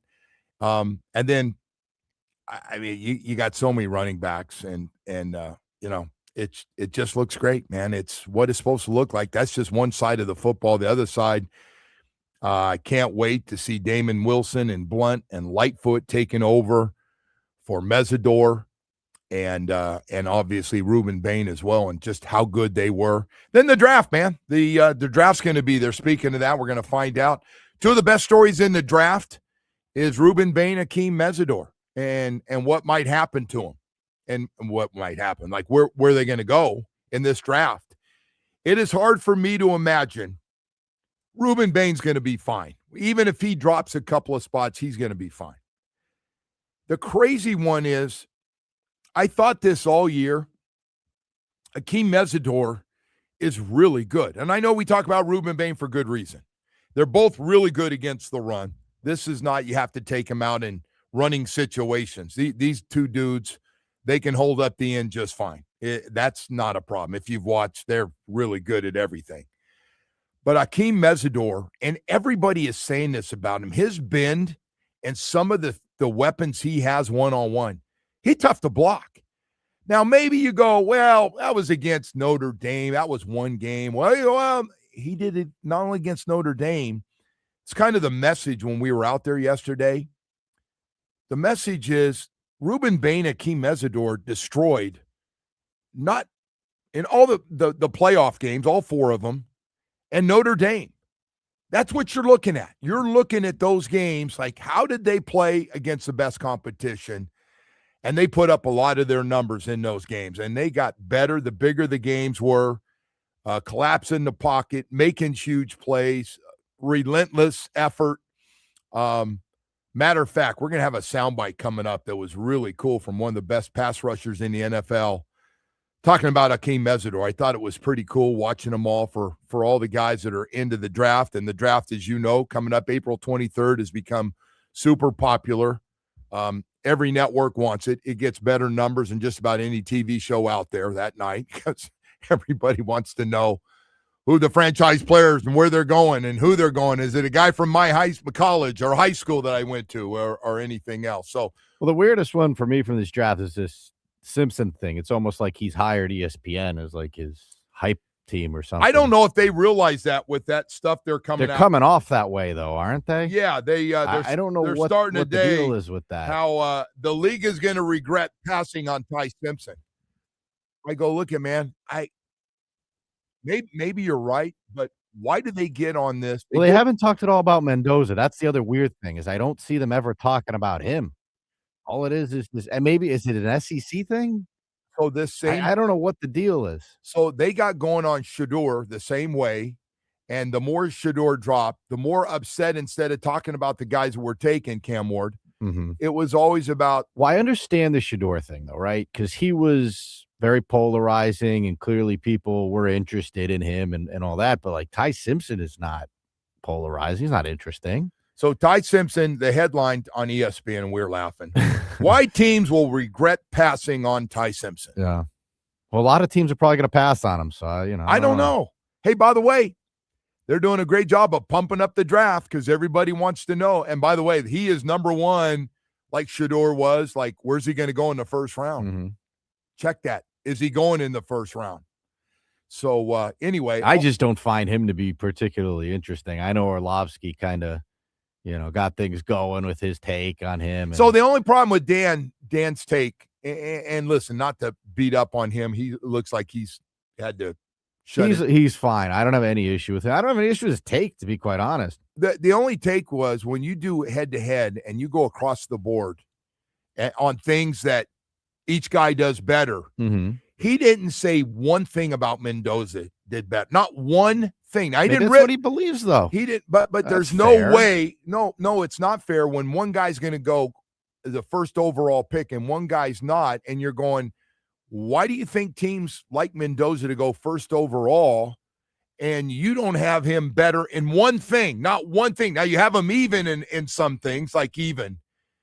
And then the one thing everybody that I trust and know that's old school that either does it now or used to do it without saying names is you see his clutch throws at the end of the game. And nobody's going to sell me the Mendoza. No one made more clutch throws to the back shoulder or the back of the end zone than Mendoza did with a guy in his face getting blitzed, that big 6'5", 230-pound frame, and he's making throws right on the money, and nobody's going to sell me that Ty Simpson did that. Nobody's going to sell me. And then they go, the backup to that is, well, Mendoza had a much better team. Well, yeah, he had the best team in the country. They won it all. Just like Joe Burrow's team, they won it all. Like some other guys, they won it all. You're going to hold that against them? Yeah. And by the way, let's not make it sound like Alabama had guys. Simpson wasn't on a team that was bottom 20 in the NCAA for sure. Anyway. Hey, by the way, it's got us talking about it in the draft, man. Less than 2 weeks away now. Hell, today would be 2 weeks from now. We'll be second and third round. We'll be talking about that. It's right around the corner, man. We got more stuff to get to here, man. We're trying to pound it all in here as we continue on the show. But first, I do want to talk to you about Michael Kotze at Choice Mortgage. Looking to get a mortgage done. Hey, man, there's a lot of things going on right now, and I know things have changed from just getting your mortgage. And Michael Kotze at Choice Mortgage is about two things: getting you approved quickly, about half the time of the big banks, and always getting you the lowest rates you can get. Always. But if you're going through, credit card debt. Property taxes are going up. HOA dues continue to go up. Insurance is going up. And you're going, I'm upside down. I can't afford to live in this condo. I need some help. Well, listen, this is what Mike Okatsi at Choice Mortgage does, man. If you need for debt consolidation, you need that second mortgage, he can help you and get you a low rate, really help you out. Reverse mortgage might be perfect. If you were 62 or older, and my aunt and uncles all got reverse mortgages at the end, still had a place to live, but took all the equity out of their home to pay off bills, go on some great vacations, and maybe it sounds like something that could really help you get out of it and start sleeping better at night. And this is what Mike Okatsi at Choice Mortgage does, man. Truly has no life. Go to Google reviews on the web, Choice Mortgage reviews, saying great things about Mike Okatsi at Choice Mortgage. The man always works. He has truly no life, 7 days a week. Call or text him, 561-441-2730. Whatever it is you need, let Mike Okatsi get that mortgage. Got great first-time home buyers, very little money down, great rates. This is what Mike Okatsi does. 561-441-2730. 30 years in the business. MLS 166254. Rates and terms subject to change. David without notice. He's an equal housing lender.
storm season. Visit tornadoroofing.com for a free roof and window estimate.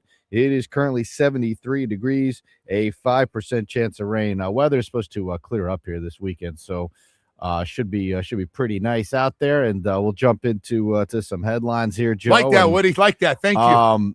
I am going to tell people we are moving past the text about Vrabel and his lady friend. I can't believe it's unbelievable. And guys are talking about it. The FM girls are talking about it. What do they think? What do you think they think? That's a pretty strong bond of what women think of those three pictures. Because now everybody is bunching. Now Jamie's going to do it. Bunch the three pictures together and going, all right, what's your thought? I got a bunch of thoughts on. First of all, who goes out of their way? That's almost like you hire a private investigator, which I am familiar with, to see what you're doing. For somebody to be out there with them out there and taking pictures of them, like who goes out of their way to destroy either the head coach or her? Funny you should ask, and you can ask Mike Florio about this later because he's got a story about this on his website now. Apparently, the person shopped the photos around before deciding to sell them to. I guess it was TMZ. Well, TMZ, for the big ones. I hope all the bad things in the world happen to that person. It's just right. But who goes out of their way or gets the wind of something to go, hey, this guy might be messing around, and that's a bad look to try to sell stuff like that. And I agree. Bad karma. I agree because I had this conversation last night. Well, if he wasn't doing anything wrong, he wouldn't have to worry about the story if he was just with his buddies. And listen, it's not a great look, right? And a lot of people think he is as guilty as can be, and so is she. And I hear people, the way she talks about her husband, doesn't sound like she got a whole lot of respect for him. Some of the things that have come out, I don't know. But I just don't know who goes out of the way. It would be really disappointing to think somebody is going around trying to take pictures of somebody to make money on it, or that's a business. I mean, that's paparazzi and destroy people's lives. Like very losery to do that. You're on a trip at a hotel like somebody that. Had to get a heads up on this though, just to show up there. Somebody ratted on somebody to get that information. All right, let me get you a few headlines here, Joe. All right, here you go. If you're a fan of the Savannah Bananas, boy, a lot of people are. Apparently, they pack these places. Well, you're going to have about as much trouble watching their games as you are the other sports now. Because, the Savannah Bananas are going to have 5 games on something called the Roku Sports Channel. The what? The Roku Sports Channel. Where the hell do you find that? Absolutely no clue. I guess on a Roku. I don't know. I don't know if it's free. I don't know where. Sounds like you got to hook something up to your TV to watch it or something. Well, yeah, Roku's a little device. Yeah. So I don't know. They also are going to have 19 games on True TV and 25 games on ESPN and Disney Plus. So there you go.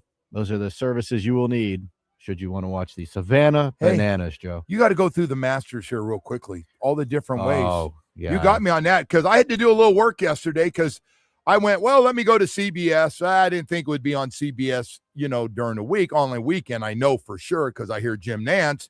And then the second part was ESPN's probably got a piece of this. This is exhausting. So yesterday and today, if you want to watch from 1 to 3, you have to go to Prime. Okay. If you want to watch from 3 to 7:30, you have to go to ESPN. All right, got both. Saturday and Sunday. If you want to watch from noon to 2, you need to stream that on Paramount Plus.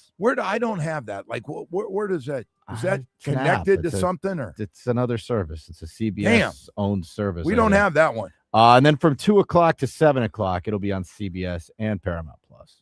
All right, I got CBS. It also says all coverage available on Masters.com and the Masters app. So whatever. All right, so you can go to that. Sure. Hey, Woody, I'm going to say it again to you, my man. Everybody that's putting these events together and owns them or the clubs, they're going to bring as much money into this as they possibly can. Yeah. Speaking of that, Joe, it looks like FIFA is trying to give the NFL a run for their money as far as greed goes. Have you seen this deal with these tickets for the World Cup? FIFA, who I think is, by the way, having trouble selling tickets to this World Cup.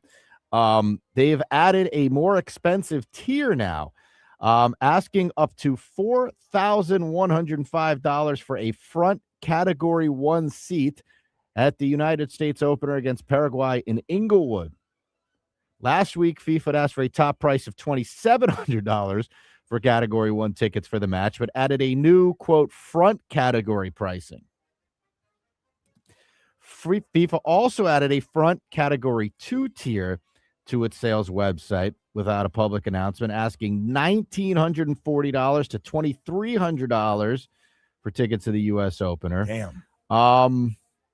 They also added another tier for the Canada opener, which is up to $3,360. It sounds like they added $905 seats for round of 16 games in Philadelphia. They want to make sure the wealthy have some special places to go to watch these. FIFA raised its top price, Joe, for the World Cup final all the way to $10 less than $10,990 during the glitch-hampered reopening of sales. I got an email about that they were having a second round of sales, because I do think they're having trouble selling these tickets. I mean, they're obscenely expensive. But that price there is up for the final. It used to be just $8,600, Joe. So it was cheap back then. But wow. Holy smokes. There you go, man. Looks like the get-in price is about $5,700 for Category 3, whatever the hell that is. I'm going to be staying home full time watching everything. Yeah. At that point, just sit there on the couch.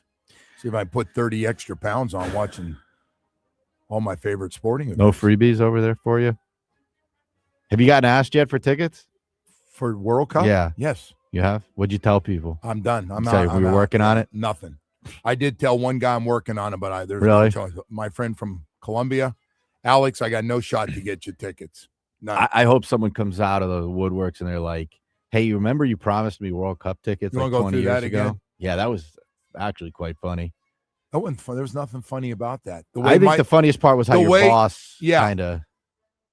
Yeah, how it be. He made it a big issue. He was very upset. So he heard about this. Yeah. And he decides he's got to call the general manager who runs all the stations on the East Coast. And then, of course, it makes its way up to, you're not done. It goes to Philadelphia where the president has to find out about this. This is the dumbest thing I've ever heard. It was a promise made when I was like 20 years old. Yeah, some weird verbal something or other. You said you'd give us tickets. Little do they know, like if you were to get sued, you have a legal team. You're good. Wouldn't be your first time. All right. Artemis 2. You know what? You're a real ass clown, man. Artemis 2 is making its return today, Joe. They will splash land. That's nice. Splash land. Sorry. Way to go. Sorry. They will splash land in California. Yeah. Off the coast there. I don't know if you saw some of the pictures from this. It's very, very cool. If you're into this sort of thing, we actually went and watched the launch. It was very cool. But they're going to splash down tonight around 8:00 Eastern. Welcome back. We'll welcome them back. Get back with the family, and I think this stuff's very cool. Yeah, no, it is. Listen, man, it is cool. All right. Speaking of cool, there's a Michael Jordan archive, Joe, here in a museum in Wilmington, North Carolina. They have a Michael Jordan, North Carolina jersey there. So now they are doing this photo matching thing. This is like a big thing with jerseys now. You can do this photo matching and kind of match up where the jersey might have come from. Right. They figured out that they actually have the 82 NCAA championship jersey where Jordan hit the game-winning shot against Georgetown. Jeez. They think it's worth $20 million. Man. I got a couple more I want to get to really quick. This one slipped under the radar here. Did you see that when the Marlins played the Yankees, Stanton stole a base?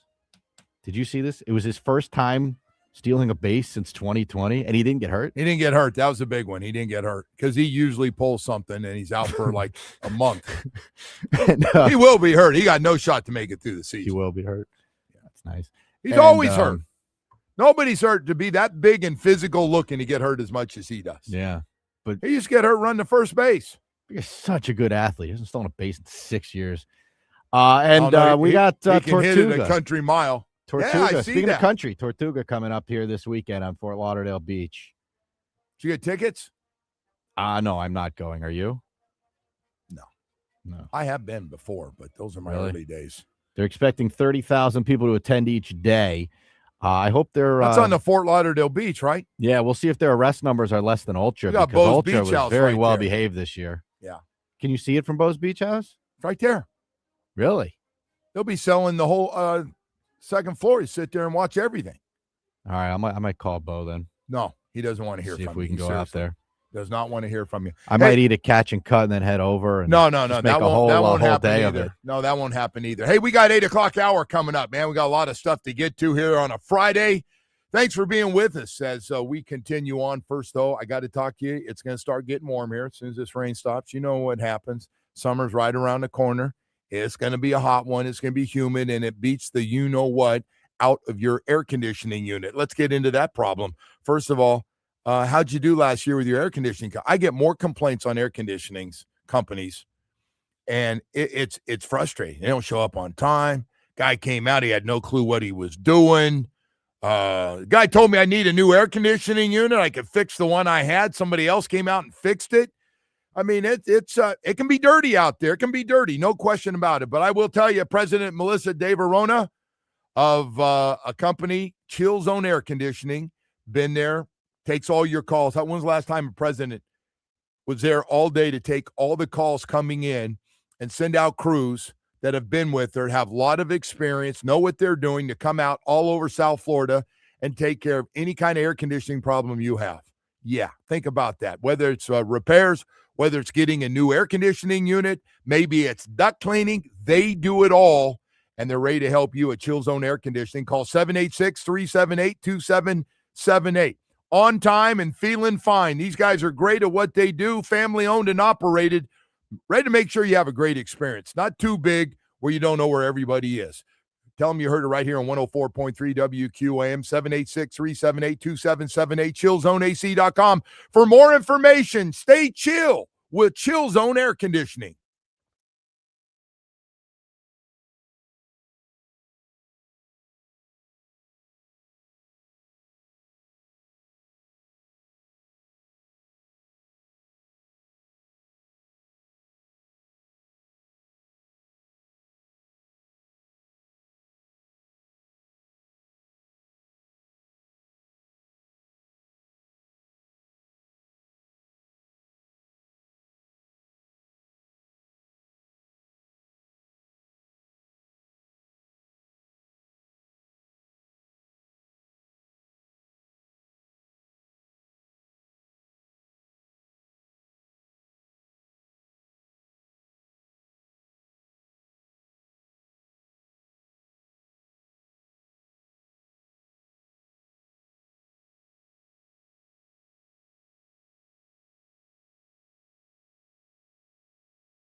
Their first pitch is at 7 from Mark Light. Finally to golf after the first round of the Masters, Rory McIlroy and Sam Burns are tied atop the leaderboard at 5 under, Joe. Thank you, Woody. And well, I'll tell you what, if you're a Heat fan, hey, how do you feel about the play-in? Forget the playoffs. How do you feel about the play-in? They're looking, even though they're going to hammer Washington tonight, they got Atlanta at home. I don't know what Atlanta's going to show up, or they're already tied into where they are. I have no idea. But there's a real good chance you're going to be that 10 spot and have to win 2 road games in the play-in to make it and get a chance to play the number 1 or number 2 seed. And they're playing awful. They're really, outside of playing Washington, that recently seems like they played Washington a lot, and they either have somebody score 80-something points or they score 150 points as a team or something. But it's just, Lespoa said everything you can say, like, our defense, I don't know what happened. We were so fundamentally sound earlier in the year, and we've lost our way, and we have to get it back. And he's rotating this guy and that guy, and this guy shows up one game and plays well, and this guy shows up, and that guy disappears. And even last night, they shot the ball real well. And they still down 26, 27 points, even though they went on a nice run to make it a fairly close game at, I think it was 89-83. But, again, they pull away and you end up losing because you dig such a huge hole. They've been terrible. And, by the way, in a lot of these losses they've had, 10 and 13 games, they've been blown out. They're not even competitive games. I mean, and I'm talking Indiana, I'm talking – they've just – when they don't show up, it's not even close. Let me ask you, Woody, speaking of that, going for, by the way, I'm with you. You put anybody in a deal that you have to get. Yeah, I'd call Milwaukee and say, who do you want? The whole team is available. There's just, I mean, Jaime's had a nice, might be 2 or 3 finalists for 2 or 3 of the guys for finalists for 6th man of the year, averaging 15 points a game. Mm-hmm. Pelle Larson's been a nice little story as a 2nd-round pick and plays hard, plays the Heat way. But you got a lot of guys, man. Norm Powell, good luck wherever you're going next, man. Wasn't he in the All-Star game? Yeah, but but just missed it, or I think he got in, didn't he? Then was he hurt for that? I don't think he's been hurt a lot. He's been hurt so much. Who knows? All I know is, and you know I what? would call that team. I'd say anyone is available. Who do you want? Let me tell you another one. Take them all. And it's not his fault. Again, nobody gets hurt on purpose. Tyler Hero has played in 31 games. Tyler should never even talk about getting a new contract. 31 friggin' games. And by the way, you know his game. And so there are nights we talked about, a couple weeks ago. I go, man, he was so good. Both hands going to the basket, pulling up. He's got this little floater shot now that's really, really a beautiful shot. But I'm over it, man. You want him, all of them. Because you can't win with this group. Yeah. This was supposed to be a down year. Screaming about Spo on here. This was supposed to be a down year in the East. And Boston goes, no, it's not. Detroit. Well, what? Yeah, it was going to be a down year because Tatum was supposed to be out, but he's back. They got rid of some pieces, nice pieces. You got to give them credit for what they did without Tatum. Yeah. They had a lot of wins before Tatum. That was weak on your part, by the way. Very but weak. That was one of the reasons it was supposed to be down, right? Yeah. You lose one of the best players. And he's still not, if you watched them last night, still very careful how he's playing. He's not. You could tell, like 24 and 13 last night, didn't he? Very, very careful how he's playing. Oh, listen, he man. won't be as careful when the playoffs roll around, though. We'll see. Be ready to go. We'll see. They look great. They got lost last night, but they look good. Some of the teams, but I mean, they're going to the play-in for sure because there's 10 teams. After 10, it drops off to Milwaukee, and they're awful. Yeah. So Spo's not picking the players, man. He's so I don't think he gets the heat for this. Spo gets a little bit. He's a head coach. Of course he gets a little bit. Yeah, but he gets what a little bit. What do you do? You fire him? No. If this guy wants to do? Oh, no, you can't do that. That's stupid. But he is a head coach. He's every year gets picked as the best coach in the NBA. Well, by his peers. He's got a team that's in the play-in a lot recently, too. I'm aware of that. Okay. Team stinks, man. It's not. I mean, who's your? Who's what? You don't know everything. What are you talking? What are you going to have? Who's your star on this team? Bam. Okay, there's your problem. Bam, who can score 7 or score 83. Yeah. No, but seriously, there's your problem. Bam is not a number one. We've been saying this for many years. You trust Tyler Hero to be your number one? Get out there every night? I trust Tyler Hero to be my sixth man. I just hope Tyler's, yeah. No, but there's your problem. Bam is not a number one. How many times do we have to say that? How many years do we have to say this? He's a great player. You can't just develop guys with all these number one picks, because that was the program they were on. We're going to develop our guys. They're going to take the next step. Well, how many of those number one guys are taking the next step? Khalil Ware. How do you feel about Khalil Ware right now? I feel that everyone is very tradable. Does that help you? Yeah, answer the question. I can be traded. Trade them. In a heartbeat. All of them. I sense any and all. I know nobody wants to come out and say this. Spo's not a fan of Khalil Ware. He's not. Spo doesn't do a great job of hiding the guys that he's not. Like he throws you in the doghouse. You're there. You have trouble getting out of that. Duncan Robinson knows about that. Duncan Robinson probably got it worse than anyone. Got a bench for like a year. Hey, don't worry. Duncan ended up on a good team. He's all right. He's with the number one seed team right now. So he's Richie and Borza wants to talk about the Knicks. The Knicks are better. The Knicks had like 50. What are they? 50-something wins. I don't know, but where the Knicks sitting at 3? Recent memory. The They'll probably lose in the first round though. Sitting at 3 or 4, but they're sitting in position to get a first round series at home. So Spo should win Coach of the Year, getting this team to the playoffs. Riley should be fired. Team is garbage. G League team. There you go. It is. It's bad. I don't think they're going to fire Riley. No. Pat's calling all the shots right out the door. Most people believe Pat's going to be back next year. I would think. You're not going to get a big retirement when he does that speech that everybody waits for. Those things, by the way, get ugly when you got to fire a guy. Like the Belichick thing comes to mind, right? With New England, how ugly that is. And those guys still go back and forth with that who fired who, Yeah. You can't. It's tough when you got these guys that are all like I know Hall is of this is a Famers. 4th year, and look at this show, and everybody else in this town has given the Heat a hall pass because they have been overall such a great, solid organization through the years. That culture and thing that everybody hates about them, the word culture and all that.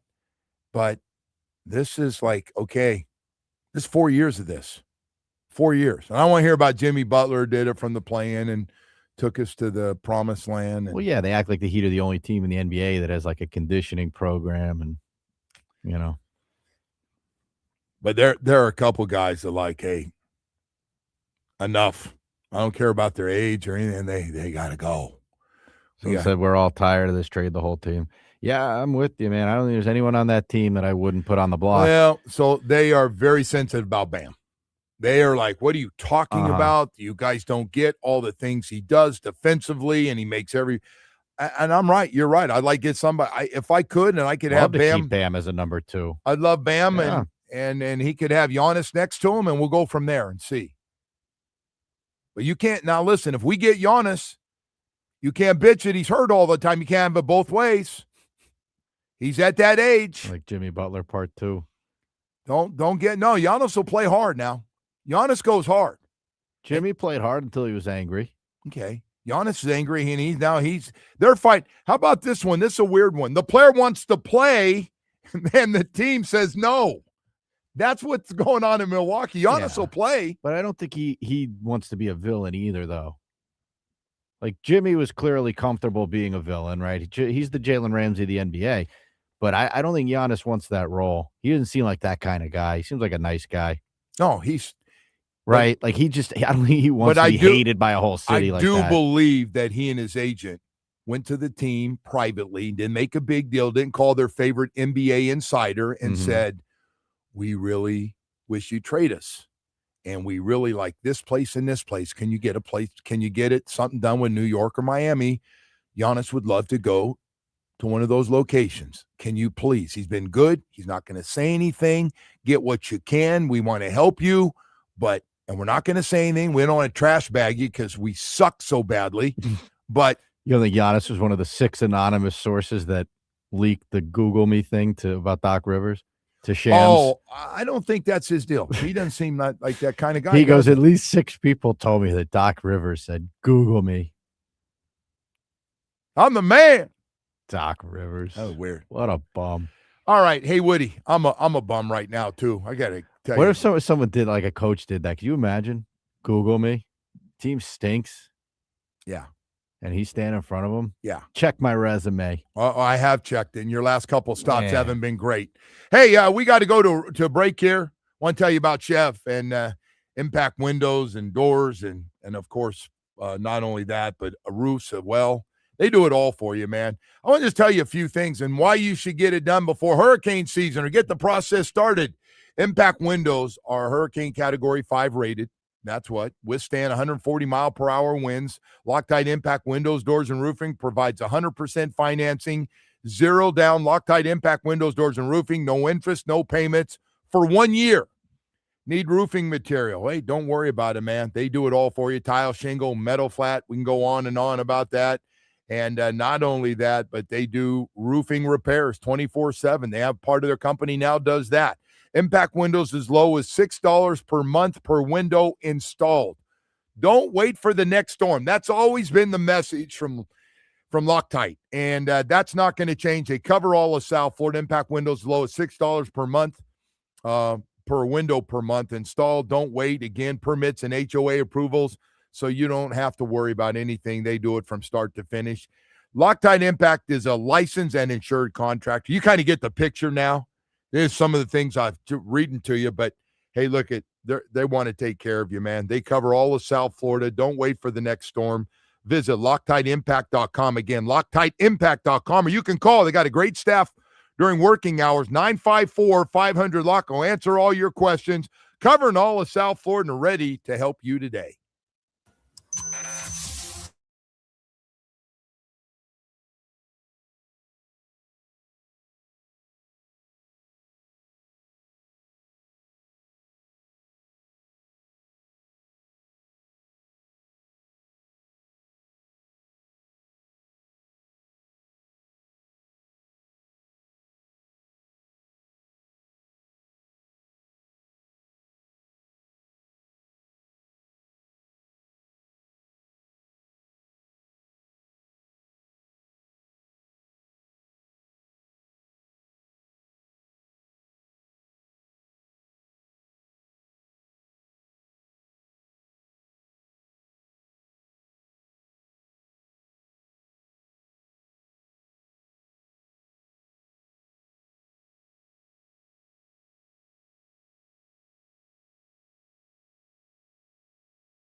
Well, that was self-inflicted because I said I was going to Sawgrass Mall. Mm-hmm. But think about this. How many losers, when they hear you, think, wow, he's going to be walking out there. Man, I'll just go join him and I'll bug the crap out of him for like 20 or 30 minutes while he's walking. Only takes I'm one. sure he wants to hang out with me. Yeah. Hey, man, I wasn't doing anything. How about the day that idiot was out in front waiting for me? And then he followed me to the tennis court. I'll tell you what, it's been a hell of a year for me. So, in fairness to the guy that, caught up to you at the mall, if you weren't with your wife, I'm sure you would have talked to him. I'm sure I would walked not with him. And, well, what are you going to do? The topics were not doing me any favors. I would have said I'd like to listen to my music because I listen to music while I'm walking. You can't listen to music when you mall. So my old rock and roll. Yeah, you can. Don't they play music in the mall, like over speakers? No, you can't hear anything with them. Just smell. I'm just smelling. But if you were there solo, like this guy would have had a much better shot to air his grievances about Tua or whoever he was upset with. Oh no, he hit me with it was a whole sports show. You would have thought, he had buildup. He had sports talk buildup. And he was fine. He was going along. And by the way, it was like my wife didn't exist, man. He just kept going like she wasn't even there. Well, you didn't announce when you said you were going to the mall. You didn't announce that she'd be with you. All I know is if there's somebody I really want to talk to and they're with their wife, I don't know. I probably leave them alone. Unless I know him really well. And that guy didn't know me at all. Did not know me at all. Maybe you met him before and well, you don't didn't, start. You didn't remember. Why do you start? I'm going to put your ass somewhere, you Mr. People Skills. Let you get out there. I'd be very awkward. Hey, so anyway, we had a great experience yesterday, man, getting back to stuff. But that's all you add, by the way. That's all you do is to try to get me fired up. I'm that's not trying to get you that's fired what up. You do. We're going to have to get you somebody new to get fired up here pretty soon. Hey, so the University of Miami, man, first of all, I want to start, and not with Darian Minsall, believe it or not, who's going to be very good. Don't worry about Darian Minsall. He's going to be really good. They're going to throw for a lot of yards. They got unbelievable fast guys. They got a couple of big receivers, and they got a couple 1,000-yard receivers returning to this team, starting with the best freshman in the country, in Malachi Toney. So let's just start with that. I got to tell you, they went outside in practice, and the wind was blowing, and it was coming down pretty good. And Mario, like a smart coach, said, hey, and his coaches wanted to practice, said, hey, man, it's gonna be ugly, but we got to get some work in this because we're going to play in it. At some point, either on the road or at home, we know it's coming, especially down here. Luke Nickel, I tell you what, I haven't seen Luke Nickel in a year since he came in here right out of high school. This is his second year. He looked really good. I know we've been talking about everybody else. Luke Nickel made some throws in the wind yesterday, deep throws, corner route and a takeoff. Stepped up in a pocket, hit one down the middle. He looked really good. And the reason I say that not only is to be the backup quarterback, but to potentially, I haven't said this in a while, be the quarterback for this team. I was that impressed with Luke Nickel yesterday. He's got a little, just watching him, I was curious, you kind of watch him to see the whole thing and look at, they're all competing their ass off. They're the competition thing Mario's big on and wants those guys, and those guys are looking around and going, we got way too many guys, and it's going to be hard to get playing time if I don't move up this ladder for everybody out there. That's where the team is now. They got a lot of really talented guys. They also know this freshman class that just got here, they're only going to get better. And this spring football is really going to help them when they come back and the lights are on and they kind of figure out everything that they're learning right now out on the field. It's hard to play going 100 miles an hour when you don't know exactly what's going on. It's hard. And you're seeing things for the first time. You're taking the jump from high school. Can you imagine going to high school? Where'd Cantwell? Is he a Missouri kid? Is that where he's from? Or Kansas? Where is the kid? From somewhere. I'll guarantee you, think about this. He got here as the top offensive lineman in the country last year. He graduates early, and he got here early enough to actually practice during the playoffs. So he's getting to go against Mesidor, He's getting to go against Reuben Bain. He's getting a chance to go against all the backup pass rushers, Blunt and Lightfoot, all those guys who are really good and going to be really good this year, along with Damon Wilson. Can you imagine that jump from guys you're dominating in high school that aren't going anywhere, and now you're going against guys getting ready for the NFL? How's that for a jump? And don't get me wrong, that kid's going to be really good. What is he, 6'8"? I don't know what he weighs. He looks skinny. What is he, 310, 315, 320? It's good weight, whatever it is. But this class, we'll see how it's going to develop. But they got some really good-looking guys that should be seniors in high school that graduate early to be here for spring football. It's a pretty damn good-looking class of guys for sure.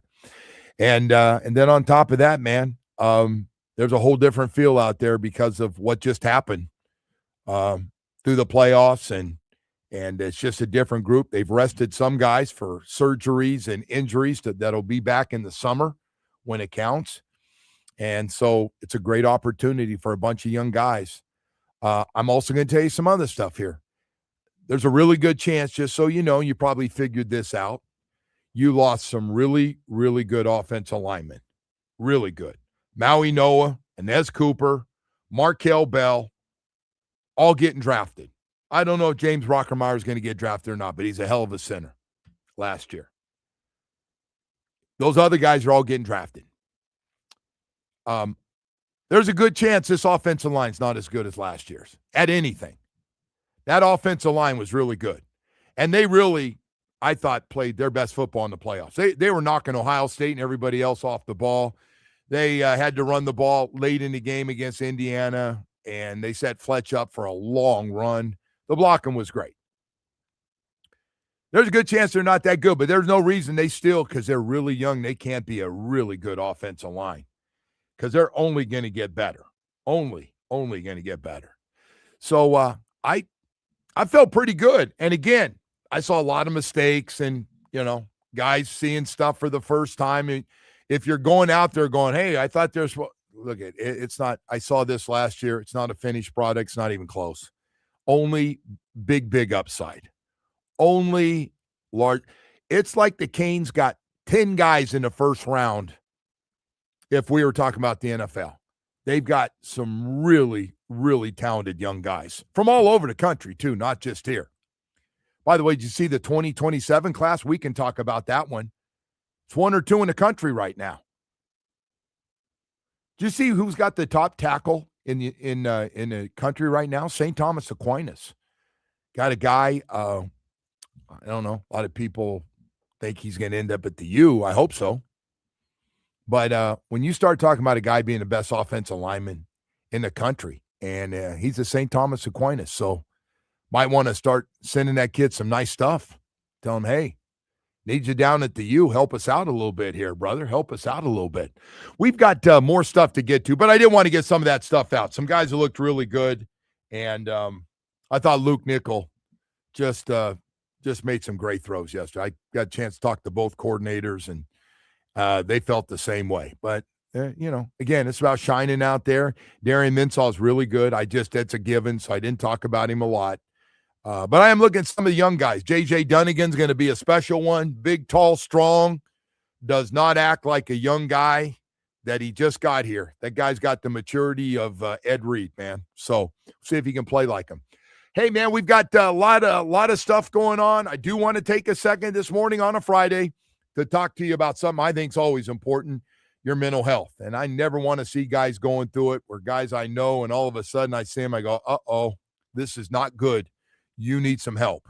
If your mental health needs a comeback season, Dr. Barry at Recovery Unplugged and that fantastic staff he has will make sure you have a great experience, and more importantly, you're getting the help you need. Recovery Unplugged Behavioral Health is here to help with a beautiful mental health residential program right here in Fort Lauderdale. They've helped over 20,000 people nationwide with expert care, music-based healing, which they're really big on. Dr. Barry thinks he's had great results with it, and innovative treatments like ketamine therapy for depression, anxiety, and trauma. Make this the year you put yourself first. Call 737-4508 or visit recoveryunplugged.com. New year, new you, Recovery Unplugged, heal out loud.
Traffic on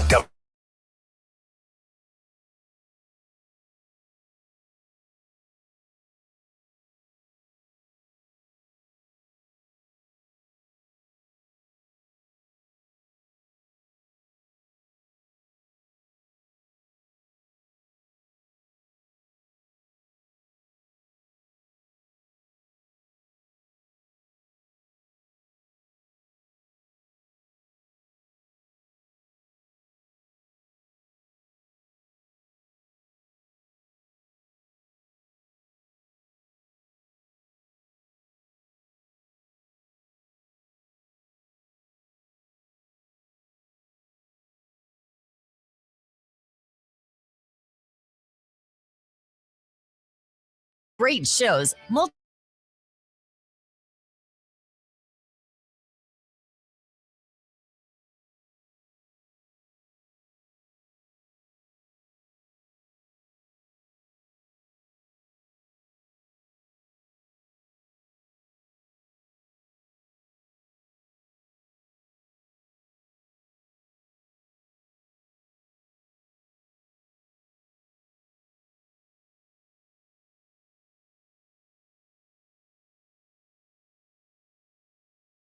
From Max Crosby.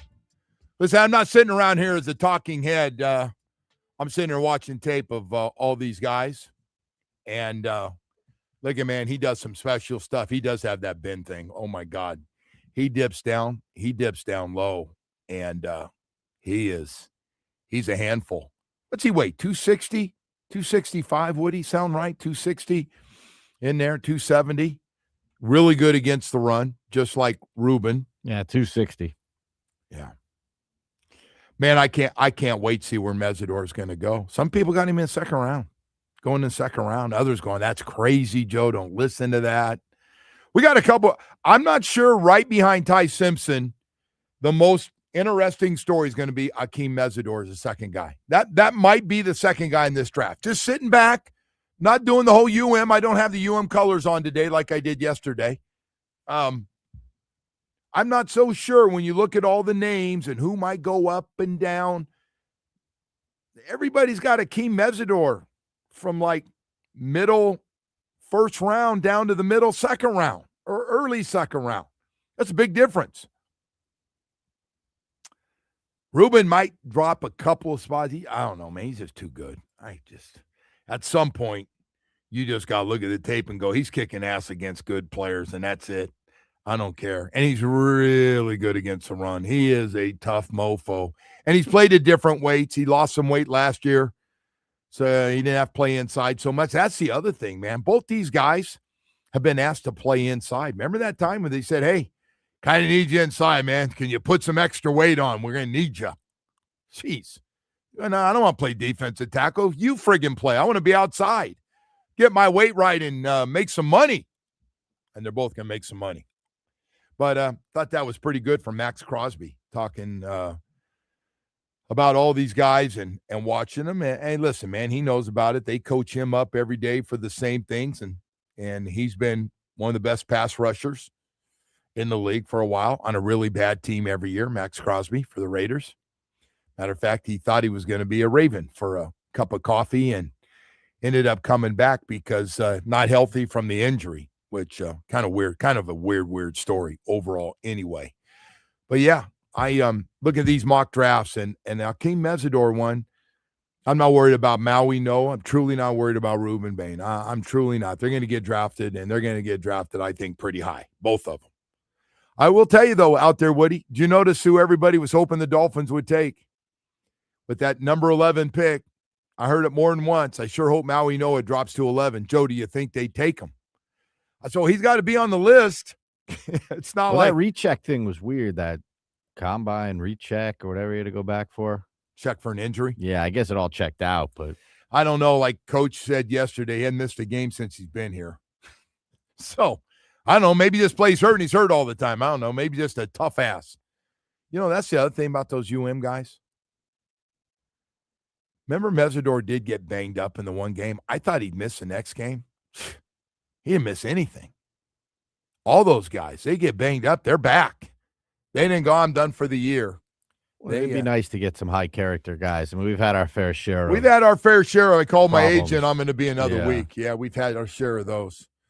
But I got news for you, man. There's a new sheriff in town. I don't think any of that stuff's flying, man. I think fresh start, whatever you've been doing. Although they pretty much cleaned out the turds. Yeah, you're right. They did. You hear this guy we had on yesterday, Aaron Brewer? Mm-hmm. I want to be here. I want to be a leader. I don't want to go anywhere else. I like it here.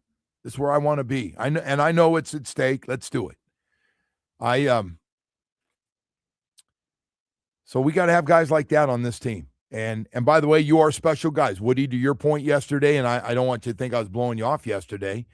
Those guys, they're in a situation they could ask for a trade, and there's some value there.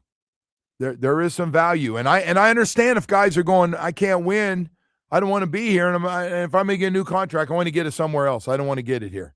Can you find another home for me? My agent says 2 or 3 teams are very interested in me being their linebacker, center, running back.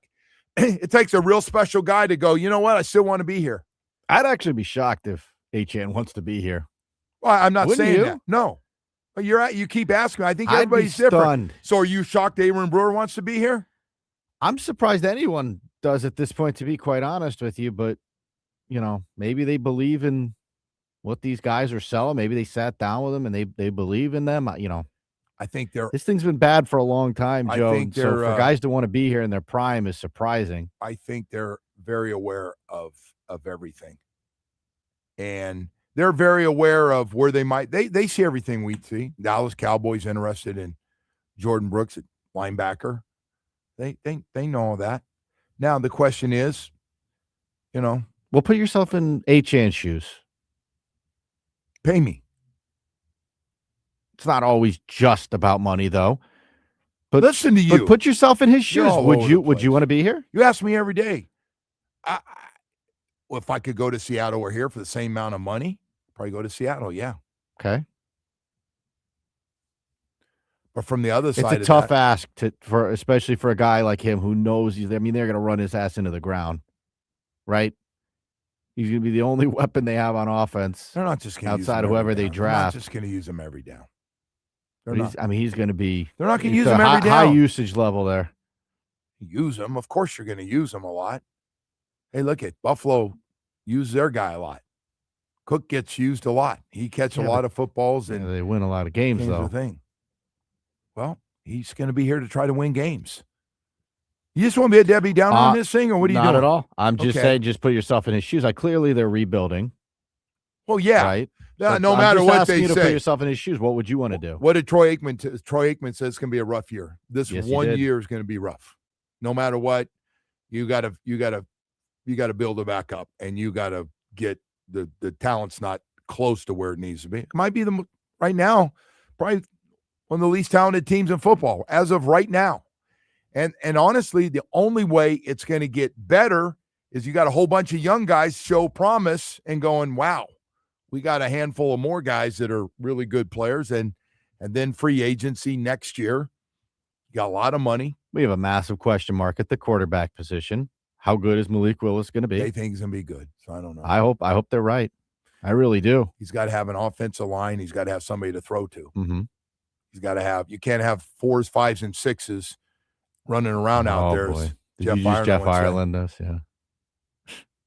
Well, that's what they have right now. They have 3s, 4s, and 5s, and 6s. We need 3s, 2s, and 1s. We need 1s, 2s, and 3s. Okay, Jeff. Stole it right from him. You did. See, he was on to something. You ripped him for that line for 10 years, and now you're like, should have been ripped. Stealing his One thing. of the dumbest things ever said on Hard Knocks. Who does that? When people are saying, when you hear that, you're the GM, you should know that you have a 1, 2, and a 3 instead of 4s, 5s, and 6s, as he said. Brian Hartline was hurt and ended up having a really good year, by the way, that year. But, yeah. Can't say we got 4s, 5s, and 6s. Right. What we need are 3s, 2s, and 1s. Yeah. And I got to find out, we have to find out who those 3s, 2s, and 1s are if we have any of those guys. Your job is to have them, not try to get them during camp. Stupid. Really stupid. Dumb. When Ireland's dumb comments, ranks right up there. That was You guys ever hash things out, or you're still not I on said good hello to terms? him when I walked by him. He was here. We played Saints, and I Mhm. walked by him. He goes, hey. But we didn't make small talk. There was obviously he doesn't care for me and has asked that I wasn't at certain charity events. I don't do very well with GMs, apparently. The Bosses. new guy seems to like you. He doesn't know like you yet, though. I'm a likable guy. You're the idiot, not me. You're Yeah, the one. well, listen. You're the one hard to be around, No, bro. no, But you're here's just the not thing, around though. people where they get to know you because you go home to your family. You're good about But that. they haven't won, which is also a problem. I think you would cozy up to them a little more if they were winning. I don't know, Woody. I don't know. You're the one that spends a lot of time evaluating me and trying to spend my money. All right, we got 9 o'clock hour coming up here. I see your wife can only take you in small doses. You're Why are you getting all riled up? You're the same boat I'm in with wife. I can see your wife. Yeah. You could be tough on a wife. I can see I it. agree.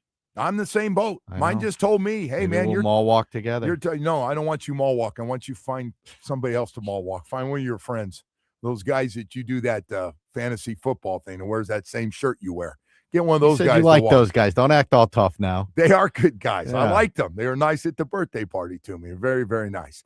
Hey, I'll tell you who else is very nice this weekend. Your South Florida Chevy dealers. Oh, my gosh. We got a truck, an SUV, and a car for you. Best overall products we've ever had. Hell yeah.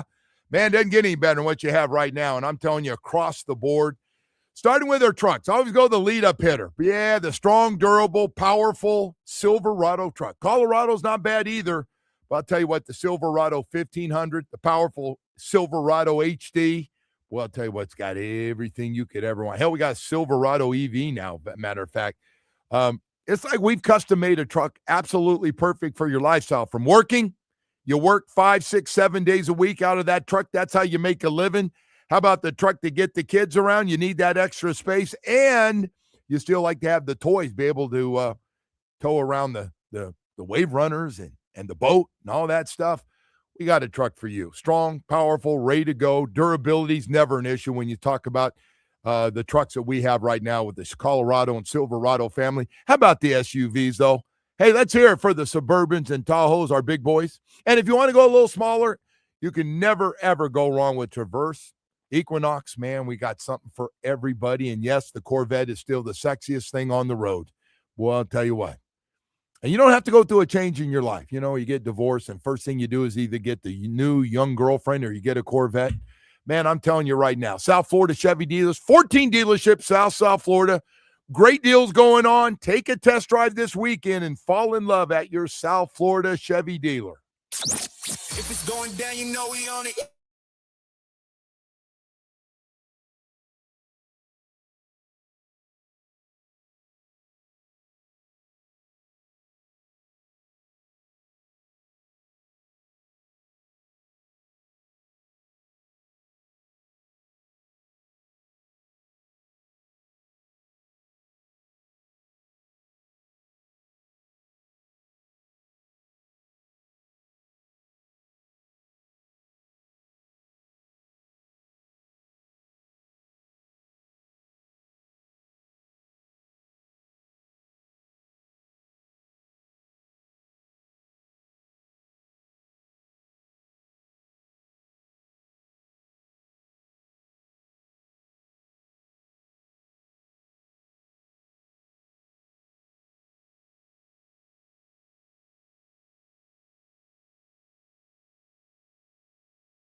Oh, no. Listen, man.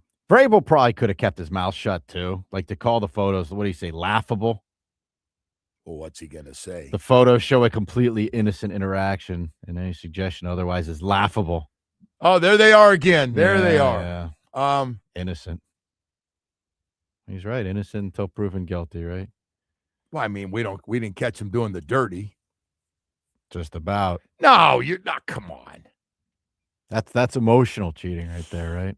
I can hear the husband and wife going, when's the last time you and I were in a jacuzzi together or in a pool together? When's the last time you took me on the top of a hotel or romantic place overlooking the mountains?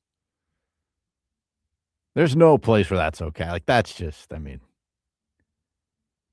unless they're like you were talking about yesterday, unless they're in one of those things, one of those communities. Swingers? Yeah. They're not doing swingers again. No. That got really weird. I kind of got you going. I bet you went home, did a little checking on that swinger thing. Like, is this swinger thing? There's a lot of swingers out there, man. I didn't know they had their own cruises. That was weird. Forget the cruise. I don't know about the cruise, but there's a lot of people. If that pineapple is upside down, they're swinging. Look at you know all the rules. No, you didn't. Somebody told me that yesterday. We got into I think someone sent it in. Somebody was talking about the swinger thing, and if you see, that's their signal to find out if the signal. You're in or out. Mm-hmm. But if you know it, then you're a swing. I don't know. Probably gonna be zero swinging. Need going like on a around card my or house. something, Ain't like a gonna be membership card. Swinging, no swinging around where I am. I don't know. You said you showed the photos to your wife. That was pretty funny to ask her opinion. I did. I showed her all 3 pictures. Mm-hmm. Actually, told her about swinging thing. That didn't go over real well. What'd she think? Well, first of all, I think she was pissed. I said the pictures. I mean, they're pictures. They didn't actually do anything in the pictures. She was, oh my God. You don't think that wife's going to be pissed off and that husband's going to be a little hurt? I mean, they're kind of doing something in the pictures. They're holding each other's hands, hugging. Yeah. That's not very, like, professional relationship type stuff. Reporter, coach, like. You thought about doing relationship stuff on the side. I mean, it's just, that's not like I do stuff here and you go, I don't know how you get it. Yeah, in a way. You're lucky you're an old man. Nobody cares. But have you ever hugged a coach after an interview? No. Yeah. I think you wanted to hug Halfley after he told you about that being on time thing. I was going to give him a big kiss when he saw you were. I heard the word got back. Halfley goes, I can do without the kiss, man. Please. I don't need that. I really don't need that. That was the first thing he hit you with when we met him there, and you were just. I think he was blown away, and now he's using it. Remember, he's like late, and he looked at me like, are you serious? Like, how important's being late? No, we don't. It didn't happen in Green Bay. But now he's using it all the time. Now he's going, hey, be on time. We're going to work. And I'm like, okay. You were ready to go full Rossini on there, man. But I think my reaction when I went, yeah. Went, are you kidding? Were you late? No. You're president of the on-time club. Yeah, I'm early bird. You are an early Too bird. early. Catch the worm. Early bird catches the worm. I got a daughter, one daughter, and I don't want to say which one. Mm-hmm. Late? I hate when she says, oh, coming over, we're going to go with you. I go, no. You go on your own because you're late. And I'm not waiting. When I'm ready to go, we're going. So you know what I did to her one day? And it was icing on the cake in it. Do you leave without her? Wife was screaming at me, go back. No. Yeah. That's rude. No. I said, hey. And she and it was not just a minute or two. We're in the car and I go, goodbye. Pulled out, went around the corner, and she goes, you need to go back and pick her up. And she was. Did you go back? I did. Yeah. We didn't say a word to each other the whole time, the whole night. That was it. Great. I got my point across. You did. You got your point. I did a little Don Shula. I got my damn point across. I felt better, man. I got it across. Hey, Mike Florio from Pro Football Talks. You're a bad guy. Boy, I'm just opening up today. I feel like I'm in counseling again today. It's been happening every day this week. We'll be right back. We need to hold a meeting at the mall today. Yeah. Mall walking and counseling together. Meet me at Sawgrass. I should be there at 12. The Marlins are in Detroit tonight for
I-595.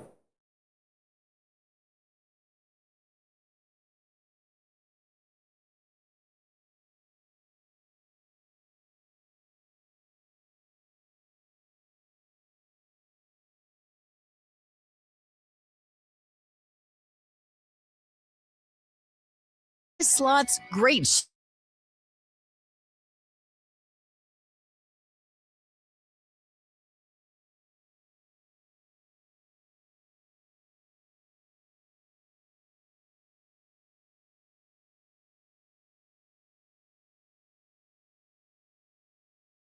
On location, Toyota of Hollywood on 441 between Hollywood and Sheridan, Toyota of Hollywood.com, Joe. All right, Woody, thank you so much. It's a Friday. You hear that noise, that music, and you know it's time for Mike Florio from Pro Football Talk. Mike, I got to tell you, man, we talk sports all the time with you. Over the last few days, I don't know if I've had more of my buddies and more people talking about this story with Mike Vrabel has been unbelievable, and Diana Rossini being together in these three pictures. And I don't know if you did this, but I did go home the second night, sitting there with my wife having a cup of coffee. I said, I got to show you something. And I explained the background, and I told her, and I go, what do you think? She goes, completely guilty. They're cheating. Did you do the same thing with your wife? I'm just curious. Did you show your wife the three pictures? No, I didn't, because I didn't think I needed to. Look, everybody's going to have their opinion and assessment, and I wasn't even going to touch the story until I saw that both Vrabel and Rossini had issued statements. And I'll leave it to folks. Reasonable minds, I guess, can differ. Look at the statements, look at the photos, and come to your own conclusion. But the whole thing has just been, Joe, look, there are ways that the insiders can potentially compromise their integrity to get information. I'm not saying she did. I'm saying it happens. It's part of the business. There have been incidents with others who will maybe use their Twitter platform to promote an agent, a prominent agent who may live in South Florida, and some of his clients. That isn't uncommon, but that's one thing. This kind of way too cozy, potentially, relationship is another. And, you know, the key is, and my dad gave me this advice years ago, even though he lived his life on the wrong side of the law as a bookie, it was at a time when they never did anything about it. So, you know, if they're not enforcing the law, are you really breaking it? Right. He always said, you got to figure out where the line is. And anything you do, whatever job you have, whatever it is you do, there's a line. And you got to figure out where it is, and then you stay as far away from it as you can. And I think that's really the issue here. Regardless of whether or not lines were crossed, the photos are close enough to the line to create a problem. And look, people have said, well, it doesn't seem to be affecting Vrabel. Well, Vrabel's credibility isn't on the line as a result of the mere existence of those photos. This is the kind of thing that goes right to the heart of integrity and credibility, and what can we believe and what can't we believe. And it's not just how is the reporter getting information, it's is there an agenda that is being manifested in that information because of that relationship. And will anything she ever posts now be trusted to the level it needs to be? There was a trial balloon tweet that she posted yesterday, Joe, that got overwhelmed with the typical toxicity and hostility of Twitter. I don't know how you come back from this, because I don't think you ever get away from it if you're the reporter that's in the middle of this mess. So the other part of this is what you've touched on a little bit here. Who goes out of their way on a nice hotel in the middle of nowhere that has nothing to do with work, and however they both ended up at this place, and somebody's there taking pictures of them, and it looks like going out of their way to find them isolated the way they were. I don't know if there are other people there not with them, and her friends and their friends were, you know, further away from them, but maybe in that same area or not. But that's going out of your way, man, whether it's to make a few bucks, but somebody had to have a heads up that these two are going to be in the middle of nowhere in this resort, right? The whole thing, I mean, it has layers of questions, looking backward, looking forward. How did the photos come to be? How did they end up being published? There was a report last night from Front Office Sports that someone was shopping them. It was an anonymous tipster who wasn't among the usual paparazzi photo services that would reach out to the likes of TMZ. TMZ was offered the photos for a four-figure sum. Now, the New York Post declined comment to Front Office Sports as to whether or not he had paid for the photos. But if somebody got those for less than $10,000, if the Post got those for less than $10,000, that's a pretty good investment. That's a pretty good day for Rupert Murdoch and company, when you consider the lift and the buzz and the traffic and the engagement that they've gotten from those photos. But yeah, who's there? Like, it either happened by accident or design. Either some guy was in Sedona bird watching and saw, a pretty large bird who's the coach of the New England Patriots and thought, well, that's odd, that's curious, let me start taking pictures. Or someone was specifically targeting, looking, searching, and finding. It's a wild one. All right, so I'm done with that, but it is amazing. I'm sure you've had a lot of guys and people ask you, hey, what'd you think about that? But anyway, moving on. Hey, we had an interesting one here. We had our voluntary workout, day one. One guy doesn't show up. It's been a guy we've been talking about all off season that is way, way underpaid for what he's done in this league, over 1,800 total yards last year in Devon Achane. There are a lot of people wondering, why would he want to be with this rebuild? I'm getting a lot of that. Number one, is he going to be happy just getting the money? Because they will pay him the money if they're serious about keeping him. They know what it's going to cost them. What do you think is going to happen here, Mike, with everything? A lot of people think he's going to end up on a really good team that's going to pay him money somewhere else, and the Dolphins will take a second or third round pick. Well, the offseason program is one of those things where it's like one of those pictures where, like, depending upon what angle you look at it from, it looks different. You'll have people who say it's voluntary, it doesn't matter if they aren't there. Then you'll have people who say, well, you need to be there. Voluntary is just the label. If you're all in with the effort, you're there, especially with a new coaching staff and a new front office. You want to be there from day one. You want to show your commitment, et cetera. Right. But for the players, this is a way to withhold services with no downside. There's no expense. There isn't a workout bonus, that Devon Achane is sacrificing by not being there. He just doesn't show up, and he makes his statement, and he stays away as a way to put pressure on the team to get this deal done. John Eric Sullivan told us at the league meetings that they're trying to get something done. They put out the word through Schefter that he's not available in trade. Well, he's not one of the handful. We talked about this a couple of times. He's not one of the handful of players that would never be traded. And we're 13 days away from one of the occasions where maybe somebody will be willing to make a trade. Maybe there's somebody that's targeting Jeremiah Love in round one, and he's gone by the time they're on the clock. And maybe their plan B is, we're going to offer the Dolphins our second-round pick for Devon Achane. We don't know. People don't advertise their intentions in that regard.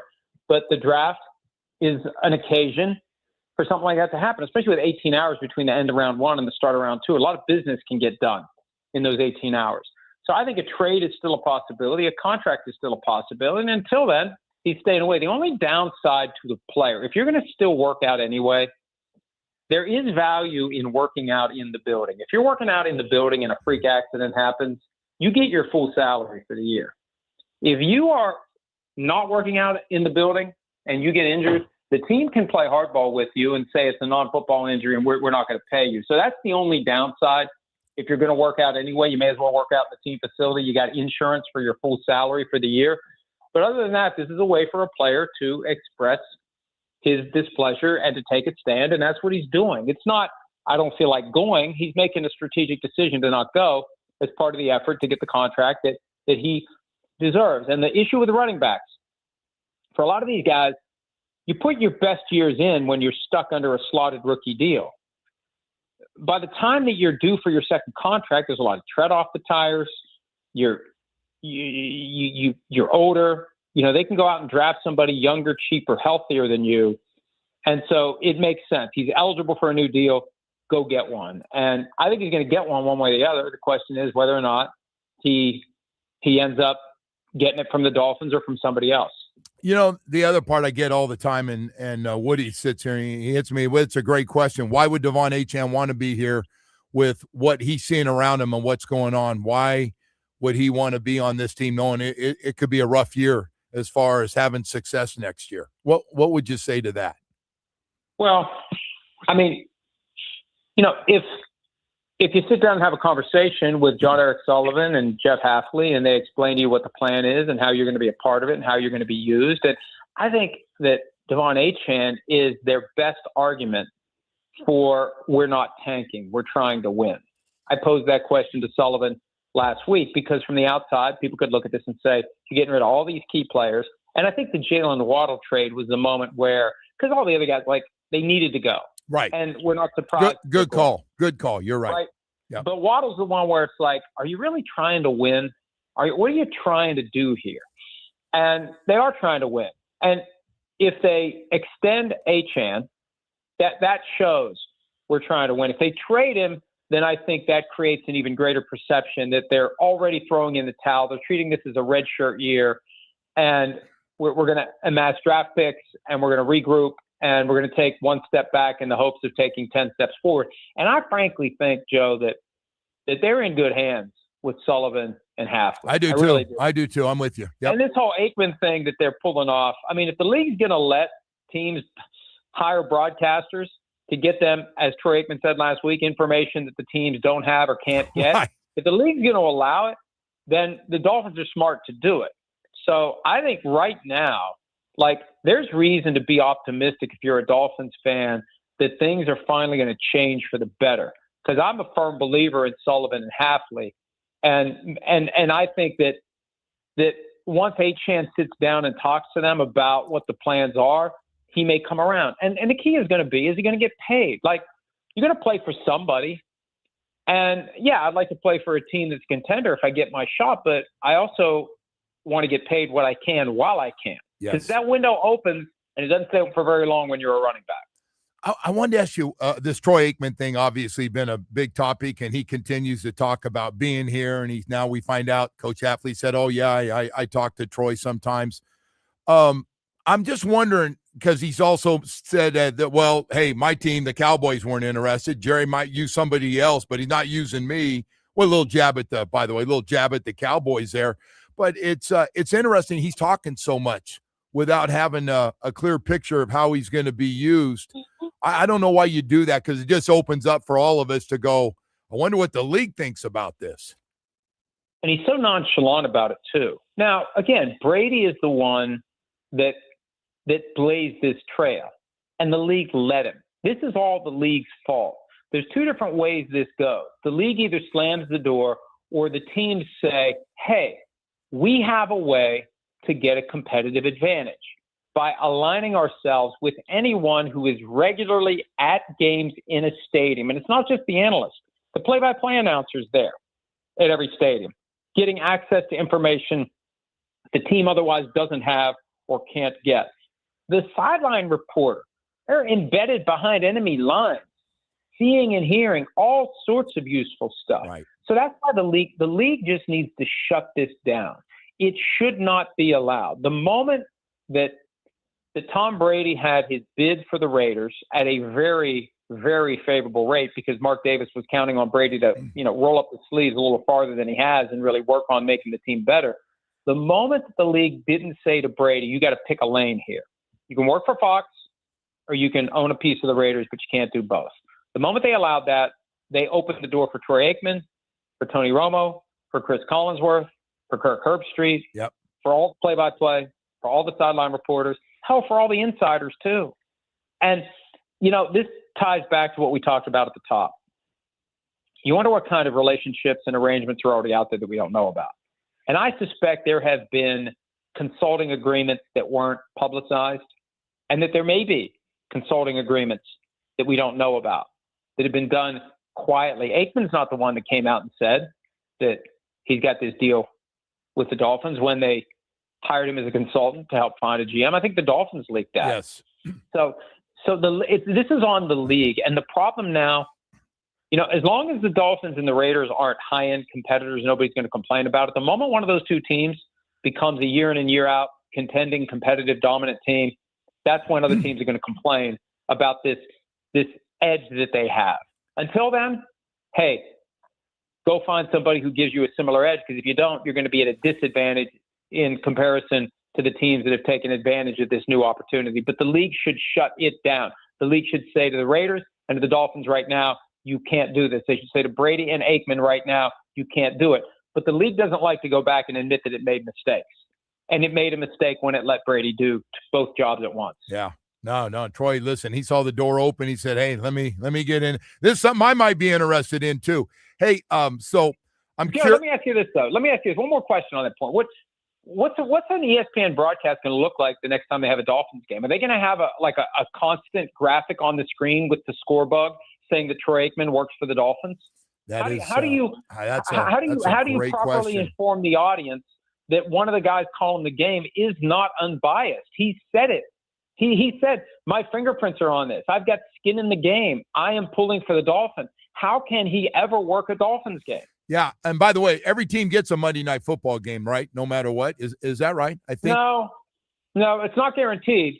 But, hey, the Dolphins didn't make the playoffs in 24, and they had 2 Monday night games last year, so I expect them to have one. And if they don't, you know who's going to have one? The Bills and the Patriots are going to have one or more. It creates an issue that the league should not want. Correct.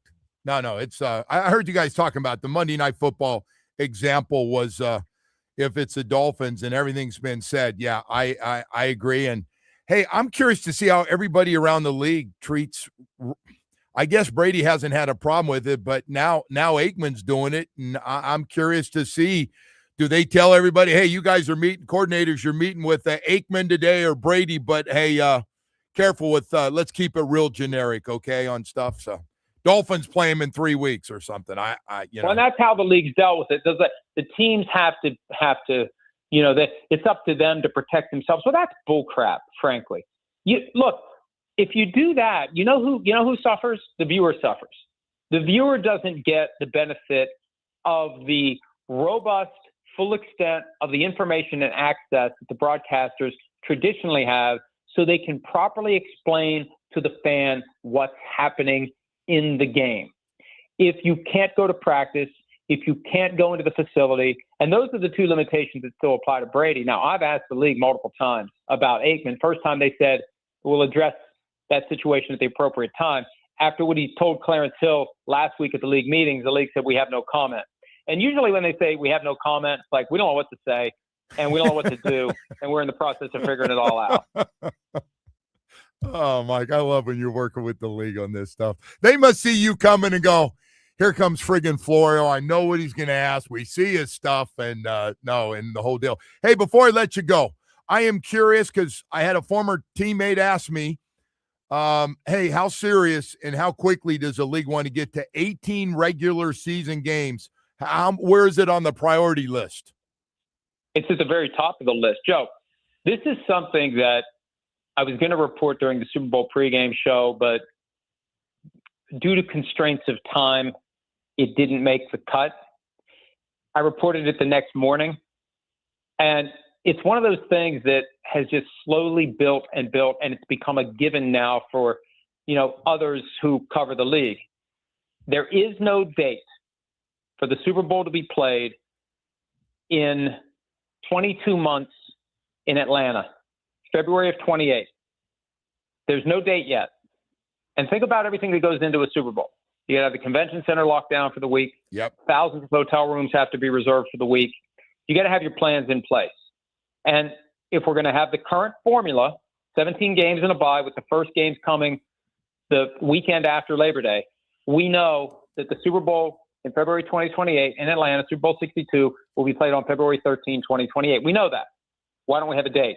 And Peter O'Reilly from the league addressed this last week at the league meeting, and he tried to downplay it, but then he said, well, not having a date provides important scheduling flexibility. What do we need to be flexible about? We got 17-1. What's going on here? I reported the reason there isn't a date is they're holding out hope for 18 games by 2027. Now, can they get there? Well, they better move quickly to get the NFLPA to agree to it. But my sense is, once they believe that J.C. Treader, the new executive director of the union, is sufficiently settled in, they're going to swoop in and they're going to have an aggressive offer. And I think the only way to make this work, to get them to take it now, you have to come to them and say, all right, here's what we're going to offer you. Here's everything. Non-negotiable. This is what we're going to offer you for 18 games in 2027. And if you say no, if we're going to go to 18 and 28, here's what we're going to offer you. And they'll play it all the way out to the end. If we have to lock you out in 2031 when the CBA expires to get our 18 games, this is what we're going to offer you. And it's going to be clear, if they wait, it's going to get worse. And I think they're going to make the union the stereotypical Godfather 1, offer they can't refuse. They're going to make that offer, and they're going to hope that the union looks at it and says, you know what, we can huff and puff, but if we say no, they're going to blow our house down, and we better take this deal. So I think they're still holding out hope that when they make their move on the NFLPA, they're going to say, yeah, we better do 18 in 2027. 18 games, 2 buys. Keep an eye out for the possibility of all players being limited to 17 games. I don't know how that would work practically, but those are on the table or will be on the table the moment the NFL thinks that J.C. Tretter's been on the job long enough that they can go ahead and make their move. I think their intent, one ownership level source told me in Arizona that the league's business has been, quote unquote, constipated by the turmoil at the NFLPA. They are ready to move. And the thing they want to move on first and foremost is 18 games. Yeah. Wow. There it is. There's your priority right there. Mike, thank you so much, man. Have a great weekend, and I appreciate it. Thanks, Joe. See you, buddy. Mike Florio from Pro Football Talk. We got to go to break here. Good stuff, man. Good stuff this morning. 18 games coming soon. We'll take a quick break. We'll be back in a moment.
giveaway time here. We have our pickleball tickets. Oh my April God! 15th. I thought we gave them away. No, we're going to do it right now. Call Don't number tease 5, me, bro. Call it 5. 567-0560.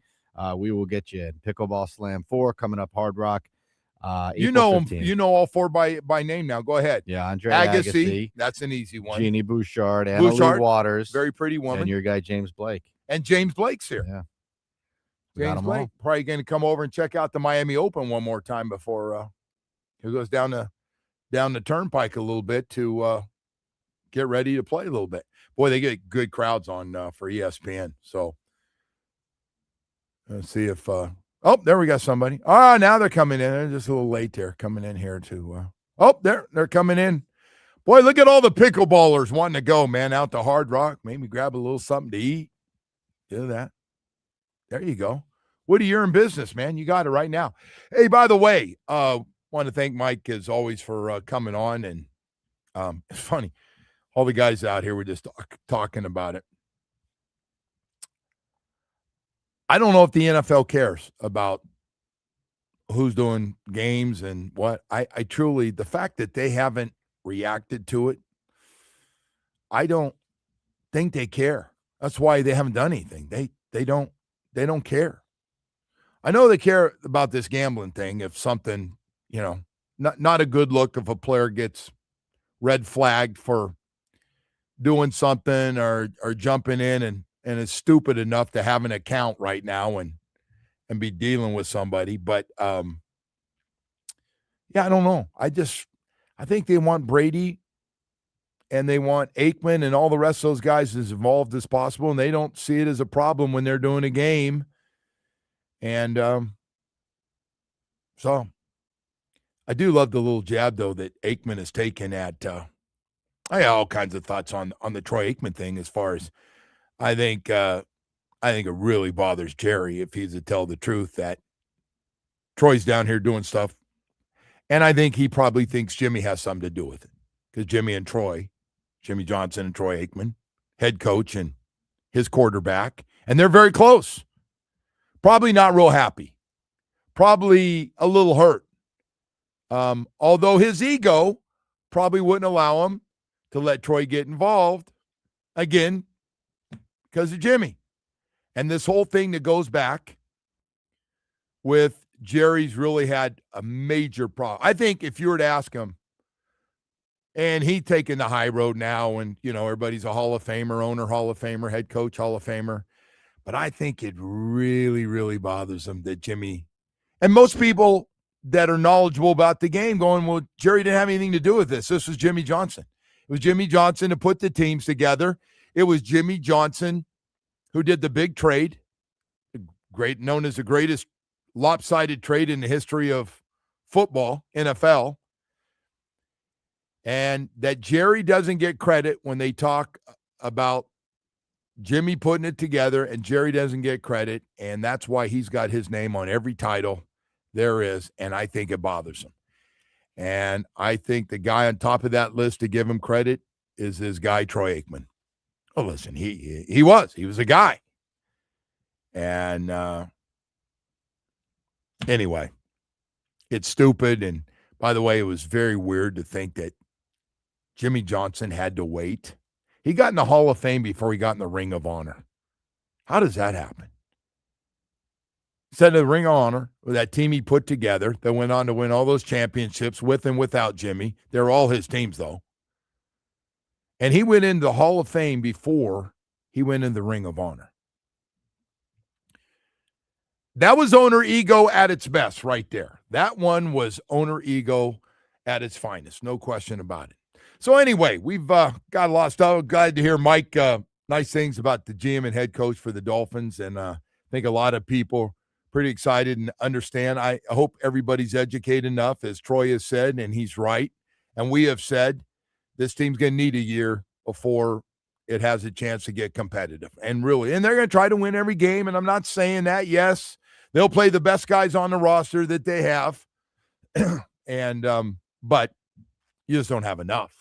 Just not enough horsepower on the team, even with this draft class that you're having. And it's going to take them time.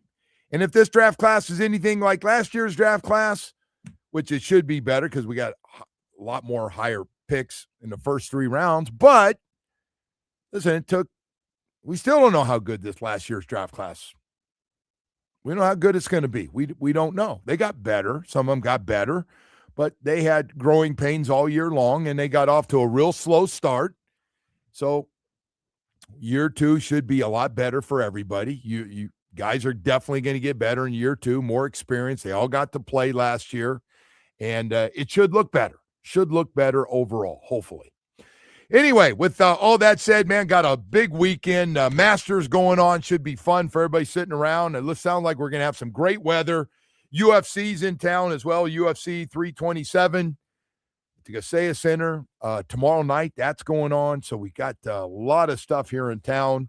And the Heat and the Panthers just about ready to wrap up the regular season. The Heat definitely in a play-in and they're definitely looking like a 10, man. They're looking like the last team, which will be on the road, need to win 2 games to get into the playoffs, the actual playoffs. But they did just get a roster spot here. News coming out now that they've waived Terry Rozier. I waited. Still apparently on the team. So there you I go. got people think he's completely innocent in this whole thing. I don't think they do that to innocent people. What do you think? Again, I'm not a doctor. Or a lawyer trying to play one. I'm not a doctor either. Well, he gets his day in court. A lot of education for both of them. He probably did something. I don't know. I would think it would be unusual that he would be completely honestly, innocent, but that was a terrible trade, period. He stole money from the Heat. Just a bad trade. Whatever he did, yeah. Terrible trade, Pat. Terrible. A lot of good things going on till recently. All right. Hey, man, that's going to do it. A lot more. First of all, have a great weekend to everybody out there. Woody, enjoy yourself. Spend a little time with that wife. All right. I know the boys are always important. Spend a little time with that wife. I'm going to try to do the same thing. My wife doesn't seem very interested in me these days, so I'm going to try to work on it. Have a great weekend, everybody. WQAM.